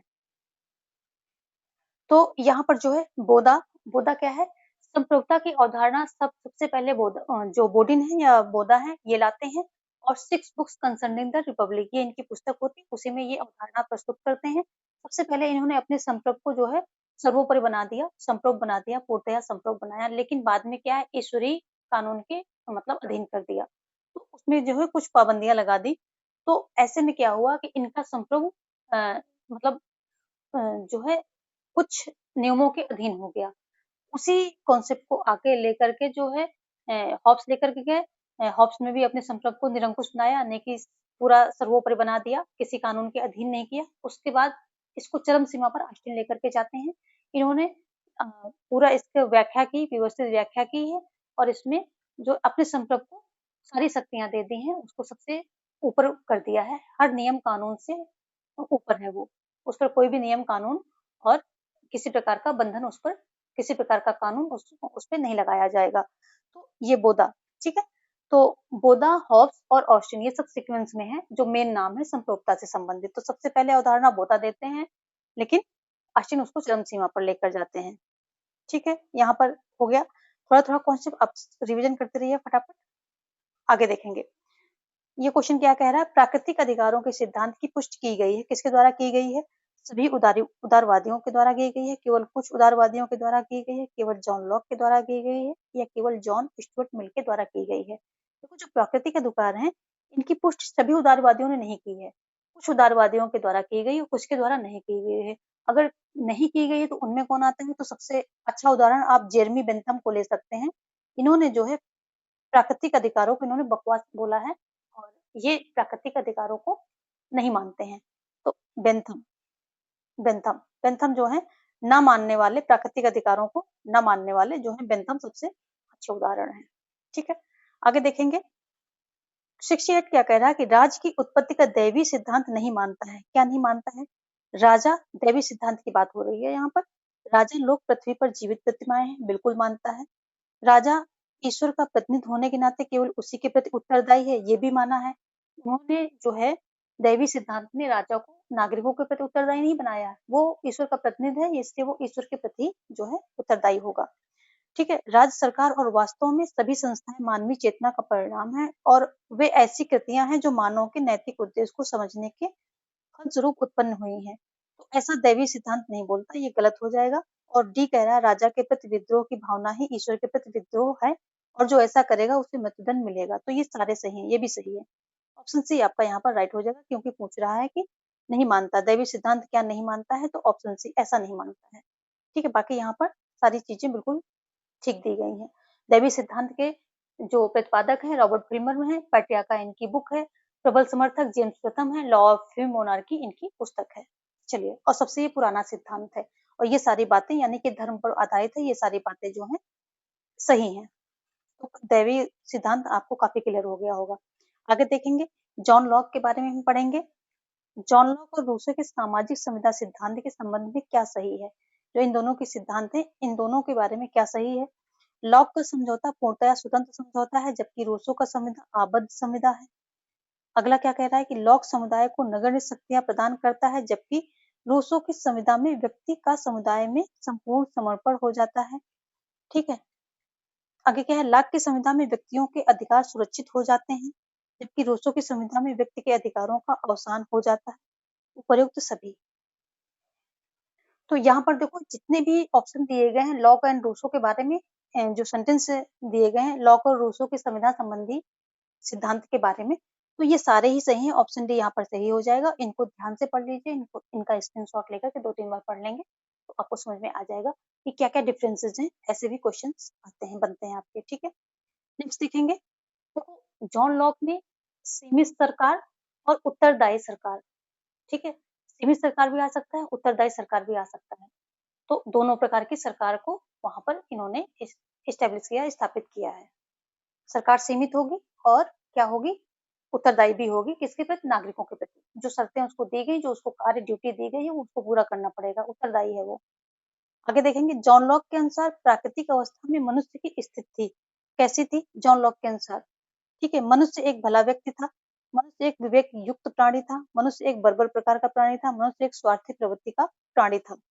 तो मनुष्य एक विवेक युक्त प्राणी था, किसकी, लॉक की। जो जॉन लॉक के अनुसार मनुष्य कैसा था, विवेकपूर्ण प्राणी था। ठीक है, ऑप्शन बी यहाँ पर राइट हो जाएगा। देखो, मनुष्य एक विवेक युक्त प्राणी था, क्योंकि वहां प्राकृतिक रूल्स भी थे, अधिकार भी थे, और कई लोग उसको फॉलो भी कर रहे थे, कई नहीं कर रहे थे, इसलिए उन्होंने विवेकपूर्ण सोचा कि ठीक है, हमें समझौता कर लेना चाहिए और एक यहाँ पर सरकार या अथॉरिटी ऐसी जो रूल को फॉलो लागू कर सके वो बना लेनी चाहिए। ठीक है, एक सरकार बना लेनी चाहिए। तो विवेकपूर्ण प्राणी था, विवेक से ही सोचा ना उसने, तो विवेकपूर्ण प्राणी था। और लॉक की, जो जॉन लॉक की अवस्था है, क्या है, ये पूर्व राजनीतिक है, यानी कि वहां सत्ता सरकार नहीं है, लेकिन पूर्व सामाजिक नहीं है, समाज वहां प्रॉपर है, पूर्व सामाजिक नहीं है, ये सिर्फ क्या है, पूर्व राजनीतिक है। क्वेश्चन यहाँ से भी आता है, देख लीजिए, जो लॉक की अवस्था प्राकृतिक है, ये पूर्व राजनीतिक है, पूर्व राजनीतिक है। ठीक है, लेकिन अगर हॉब्स की बात करें, तो हॉब्स का क्या है, बिल्कुल मतलब वहां लोग जो है डर के मारे परेशान थे, भयावह स्थिति थी, युद्ध की स्थिति थी, जिसकी लाठी उसकी भैंस की स्थिति थी। तो हॉब्स की जो है पूर्व सामाजिक भी थी और पूर्व राजनीतिक भी थी। ठीक है, पूर्व राजनीतिक भी थी। तो ये हॉब्स हॉब्स की प्राकृतिक अवस्था कैसी थी, वहां ना समाज था और ना ही राजनीतिक अथॉरिटी थी कोई। इनका समाज प्रॉपर था वहां पर, लेकिन राजनीतिक यानी कोई सरकार नहीं थी, तो पूर्व राजनीतिक हो गई। मनुष्य एक भला व्यक्ति था, तो ये हो जाएगा रूसो के अकॉर्डिंग। ठीक है, सेंटेंस को देख लेते हैं। और मनुष्य एक बर्बर प्रकार का प्राणी था, तो ये भी बर्बर प्रकार तो नहीं कहेंगे, आदर्श बर्बर बोला है। और मनुष्य स्वार्थी प्रकृति का प्राणी था, तो जो ये हमारे मैकियावेली महोदय हैं, इनका ऐसा मानना है कि जो व्यक्ति स्वार्थी, कायर, इस तरह का इंसान है, अपना जब काम पड़ता है तो गिड़गिड़ाता है, काम निकलते ही वो रफू चक्कर हो जाता है। तो ऐसा मैकियावेली ने इस प्रवृत्ति को दर्शाया है। चलिए, यहाँ पर जो है कुछ ऑप्शन बी आपका राइट हो रहा है। देखेंगे नेक्स्ट क्वेश्चन। अगला क्वेश्चन क्या कह रहा है कि किसने दो प्रकार के समझौते, यानी कि एक सामाजिक तथा दूसरा सरकारी का प्रतिपादन किया है। लॉक ने किया है, रूसो ने किया है, हॉब्स ने किया है, या फिर मैकियावेली ने किया है। किसके द्वारा किया गया है? तो यहाँ पर ये ऑप्शन ए लॉक हो जाएगा, जिससे हमने पहले बताया कि इनका दो पक्षी होता है, इनका कैसा, दो पक्षी होता है, और हॉब्स का फैसला एक पक्षी होता है। ठीक है, दो पक्षी होता है, एक पक्षी में जो है सभी नागरिक बैठकर ये अधिकार समाज को देते हैं कि वो अपने बारे में व्यवस्था कर सकें, अपने जो अधिकारों के या जो उनकी जरूरतें हैं उसके बारे में व्यवस्था बनाई जाए। तो ऐसा सभी मिलकर समाज को जो है ये अधिकार देते हैं। और दूसरे पक्ष में क्या होता है कि दूसरे पक्ष से सरकार, ये समाज और सरकार यानी कि नागरिक और सरकार के बीच में जो है समझौता होता है। तो दो पक्षीय होता है, और इससे जब वो, क्योंकि इनके समझौते में सरकार भी शामिल है, इसलिए सरकार भी शर्तों में इंक्लूड हो जाती है, यानी कि शर्तें उस पर भी लागू होती हैं। ठीक है, यहाँ पर हो जाएगा ऑप्शन, यहाँ पर ए राइट हो जाएगा। देखेंगे नेक्स्ट क्वेश्चन। क्वेश्चन 72 क्या कह रहा है कि प्राकृतिक अधिकारों के सिद्धांत से निम्नलिखित में से किस विद्वान का नाम जुड़ा है। प्राकृतिक अधिकारों का, लॉक का जुड़ा है, रूसो का, ग्रीन का, या फिर बेंथम का। तो देखो, प्राकृतिक अधिकारों के सिद्धांत से लॉक का नाम जुड़ा है, ऑप्शन ए यहाँ पर राइट हो जाएगा। तो जैसे प्राकृतिक अधिकार में हमने बताया था कि कौन कौन से, जीवन का अधिकार, संपत्ति का अधिकार और स्वतंत्रता का अधिकार, ये तीन अधिकार हैं। संपत्ति के अधिकार को सबसे ज्यादा जो है प्रमुखता दी है, यानी कि महत्व दिया है इन्होंने। और अगर बात करें कि ये जो है इनके अधिकार कैसे हैं, जो प्राकृतिक अधिकार के बारे में ये क्या व्याख्या करते हैं, तो ये कहते हैं प्राकृतिक अधिकार वो अधिकार हैं जो व्यक्ति को जन्म लेते ही अपने आप मिल जाते हैं। उनको ऐसा नहीं कि कोई राज्य देगा या कोई उनको और आकर के वो अधिकार देगा तब मिलेंगे, नहीं, जन्म लेते ही जिससे उसको हाथ पैर शरीर अंग ये सब मिलता है, वैसे उसको वो अधिकार मिल जाते हैं, और वो मृत्यु तक उसके पास बने रहते हैं, उनमें कोई चेंजेस नहीं होते हैं, कोई उनको छीन नहीं सकता है, जन्म से उसको प्राप्त हो जाते हैं और कोई उन्हें छीन नहीं सकता है। तो जो है, तो इसी को क्रेडल टू ग्रेव राइट बोलते हैं। ठीक है, पालने से लेकर के और समाधि तक की राइट जो मिल जाते हैं अपने आप और बने रहते हैं वो। और बेंथम जो क्या है, प्राकृतिक अधिकारों के बिल्कुल अ, विरुद्ध है। ठीक है, आगे देखेंगे 73rd क्या कह रहा है। यह किसका विश्वास है कि राज्य की उत्पत्ति वर्ग विभाजन और वर्ग संघर्ष का अनिवार्य परिणाम है। राज्य की उत्पत्ति का दैवीय सिद्धांत, राज्य की उत्पत्ति का संविदा सिद्धांत, राज्य की उत्पत्ति का विकासवादी सिद्धांत, राज्य की उत्पत्ति का मार्क्सवादी सिद्धांत। तो जो ये वर्ग संघर्ष है, ये राज्य की उत्पत्ति का वर्ग विभाजन और वर्ग संघर्ष का अनिवार्य परिणाम है। तो ये है किसका, मार्क्सवादी दृष्टिकोण है। ठीक है, ऑप्शन डी यहाँ पर राइट हो जाएगा। ये कहते हैं कि ये इन्होंने क्या दिया है कि ये बताया है कि इतिहास में उठा करके देख लीजिए, जितने भी समाज हैं वहां पर वो वर्गों में विभाजित हैं। सिर्फ आदिम साम्यवाद है जहां पर कोई वर्ग नहीं था, सब संसाधन बराबर थे, सब वहां पर सभी संसाधन का बराबर यूज कर रहे थे, कोई वहां पर वर्ग नहीं था, कोई स्तर नहीं था।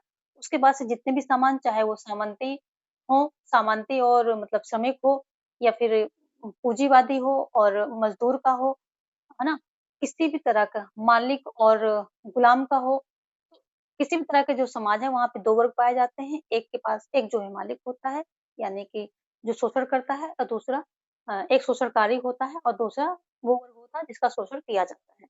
इस तरह से ये जो है इतिहास को डिफाइन करते हैं, इतिहास को बताते हैं। और क्या कहते हैं, जो एक मेन बात इसमें और है वो ये है कि मार्क्स मानते हैं कि राज्य जो है ये एक यंत्र है, किसके द्वारा, अमीरों के द्वारा गरीबों का शोषण का यंत्र है। तो इसको एक शोषण का यंत्र मानते हैं राज्य को। ठीक है, ये सारी बातें मार्क्स, जब मार्क्स हम पढ़ेंगे तो हम देखेंगे, देखते हैं, अभी ये मेन बातें हैं। और प्लस मार्क्स ने जो है इतिहास को कुछ चरण बताए हैं कि किन किन चरणों में कैसा कैसा वहां पर कौन कौन सा युग था, तो वो हमने कई बार एक्सप्लेन किया है। तो आप सभी जो है उन चरणों को क्रम वाइज, जैसे जैसे जिस ऑर्डर में वो आए हैं, सबसे पहला है आदिम साम्यवाद। ठीक है, और लास्ट में आएगा इनका मार्क्स का जो इन्होंने सोचा था साम्यवादी समाज, तो वो तो आया नहीं। बट बाकी जो इन्होंने डिफाइन किया है, जो एक्सप्लेन किया है, तो उसको आप सभी कमेंट सेक्शन में बताएंगे। ठीक है, पक्का बताएंगे, कमेंट करना बहुत जरूरी है, इससे आपका फिक्सेशन होता है और साथ में हमें भी मिलता है कि ठीक है, हमें कोई सुन रहा है, रिस्पॉन्स कर रहा है, तो हमें भी वहां पर आपके कमेंट पढ़ने में अच्छा लगता है। प्लस आपका कोई डाउट है तो वो भी पूछिए। आपको आगे किस टॉपिक पर जो है क्लास चाहिए, कौन सा टॉपिक आपका वीक है वो बताइए। तो कम्युनिकेशन बहुत इंपॉर्टेंट है किसी भी रिलेशन में, चाहे वो घर में आप माँ बाप के साथ रिलेशन हो, या बच्चों के साथ हो, या फिर टीचर और स्टूडेंट का हो, कम्युनिकेशन बहुत जरूरी होता है। तभी चीजें जो है क्लियर होती हैं, तभी क्लैरिटी आती है और तभी वो संबंध अच्छे से, रिश्ते जो है आगे तक अच्छे से चलते हैं। तो कमेंट जो भी जितना हमने पूछा है अभी तक उसके बारे में कमेंट करेंगे, आपको सेशन कैसा लग रहा है वो बताएंगे, क्या इम्प्रूवमेंट करना चाहिए वो बताएंगे, क्या आपको अगला टॉपिक चाहिए वो भी बताएंगे। ठीक है, क्लास कैसी लग रही है वो भी बताएंगे। तो यहाँ पर डी ऑप्शन आपका राइट हो जाएगा। चलो, आप पक्का बताएंगे, ठीक है, आप सभी को पता है। और सिर्फ आप जो है कमेंट नहीं करते हैं तो वो करना शुरू कीजिए। अगला है, निम्न में से किस विचारक ने सामाजिक समझौते के सिद्धांत की आलोचना नहीं की।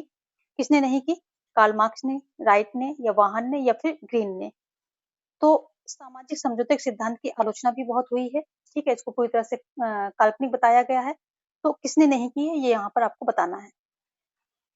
तो यहाँ पर जो है राइट, बी ऑप्शन जो है राइट है, इन्होंने नहीं की। बाकी कार्ल मार्क्स, वाहन, ग्रीन, इन सभी ने जो है सामाजिक समझौते को क्या किया है, आलोचना किया है। ठीक है, देखिए एक क्वेश्चन और बनता है कि कौन सा सिद्धांत, जितने भी दैवीय उत्पत्ति के सिद्धांत, राज्य की उत्पत्ति के सिद्धांत जितने भी हैं, इनमें से काल्पनिक कौन सा नहीं है। तो जो विकासवादी सिद्धांत है, ये जो है ये काल्पनिक नहीं है। ठीक है, ये काल्पनिक नहीं है, और बाकी के सभी सिद्धांत जो है काल्पनिक है। ये बात भी, ये फैक्ट भी आपको ध्यान रखना है। तो विकासवादी सिद्धांत क्या है, काल्पनिक नहीं है, काल्पनिक नहीं है, बाकी के सभी क्या है, काल्पनिक है। और विकासवादी को दूसरा नाम क्या है, ऐतिहासिक भी बोलते हैं। तो इसको अगर ऐतिहासिक आ जाए तो कंफ्यूज नहीं होना है।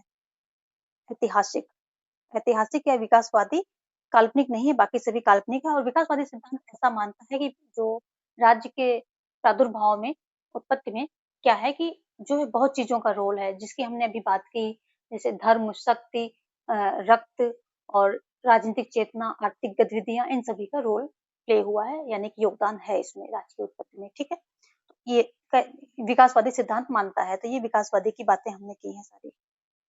आगे देखेंगे 75 क्या कह रहा है कि निम्नलिखित में से राज्य की उत्पत्ति के संबंध में कौन सा सिद्धांत 17वीं 18वीं शताब्दी में सर्वाधिक लोकप्रिय था? तो 17वीं 18वीं शताब्दी में कौन सा सिद्धांत सर्वाधिक लोकप्रिय था? ऑप्शन में है दैवीय उत्पत्ति का सिद्धांत, या फिर शक्ति का सिद्धांत, सामाजिक समझौते का सिद्धांत, या ऐतिहासिक सिद्धांत। तो यहाँ पर जो है 17वीं 18वीं शताब्दी में सबसे ज्यादा लोकप्रिय कौन सा था? सामाजिक समझौते का सिद्धांत था। ऑप्शन सी हो जाएगा। और Hobbes Locke Rousseau, Hobbes Locke and Rousseau इसके प्रतिपादक हैं, ठीक है, इससे जुड़े हुए हैं। और अगर बात करें तो इन्होंने जो है राज्य को क्या माना है कि ये एक कृत्रिम संस्था है जिसको मनुष्यों ने अपनी जरूरतों को पूरा करने के लिए बनाया है। तो इसको एक कृत्रिम संस्था माना है इन्होंने, हॉब्स रूसो ने, ठीक है। और यदि बात करें कि जो सामाजिक समझौते का सिद्धांत है ये सबसे पहले किसने दिया था? यदि सबसे पहले बात आए तो रिचर्ड हुकर ने दिया था। रिचर्ड हुकर ने दिया था। लेकिन इस पे जो है एक बहुत ज्यादा जो है काम करने वाले ये 3 हॉब्स रूसो हैं, इसलिए इनका नाम जुड़ गया है। अदरवाइज अगर बात आ जाए कि सर्वप्रथम किसने दिया तो रिचर्ड हुकर महोदय ने दिया था इस सिद्धांत को। और मुझे लगता है कि अब मुझे जो है इसको यहीं पे स्टॉप करना चाहिए, क्योंकि वीडियो बहुत लंबी होने से आप लोग बोर हो जाएंगे। इसका सेकंड पार्ट आएगा, उसमें ये पूरा जो पार्टिकल थ्योरी मैं कवर कर दूंगी, जिसमें कि आ जाएगा आपका स्वतंत्रता, समानता, अधिकार, संप्रभुता, बहुलवाद, ये शक्ति, दंड के सिद्धांत, ये सारी चीजें जो बची हुई हैं ये मैं उसमें इंपॉर्टेंट चीजें उसमें रख दूंगी। और इंपॉर्टेंट चीजों का मतलब सिर्फ क्वेश्चन डिस्कस नहीं करेंगे, एक क्वेश्चन के माध्यम से पूरे कॉन्सेप्ट को पकड़ने की कोशिश करेंगे, यानी कि आपके यहाँ पूरा थ्योरी जो है रिवाइज हो जाएगी, ठीक है। तो जो है इसको पूरे को अच्छे से देखें।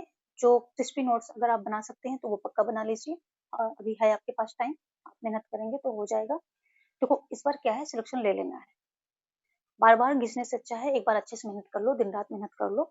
और तैयारी आपकी है, बस रिवीजन, रिवीजन अच्छे से करना है, बहुत अच्छे से रिवीजन करना है, एक एक पॉइंट को पकड़ते हुए चलना है। इसलिए मैं इस तरह से जो एक्सप्लेन करते हुए आपके टॉपिक कवर करा रही हूँ कि कोई क्वेश्चन इधर उधर से आ भी जाए तब भी आप वहां पर जो है आंसर कर पाए अच्छे से। इसलिए इसलिए मैं जो है रात दिन लगी हुई हूँ, आपके एक बार पूरे टॉपिक को मैं टच कर लूँ ताकि कॉन्सेप्ट आपका क्लियर हो जाए, ठीक है।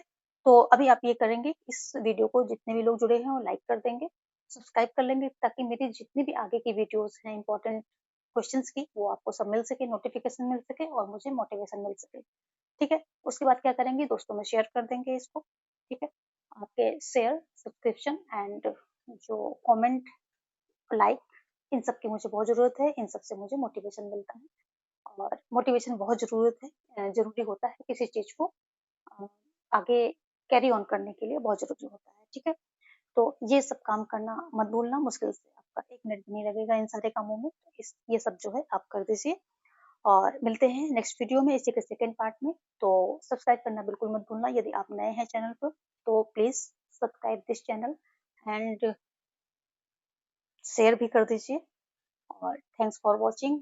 जय हिंद, जय भारत।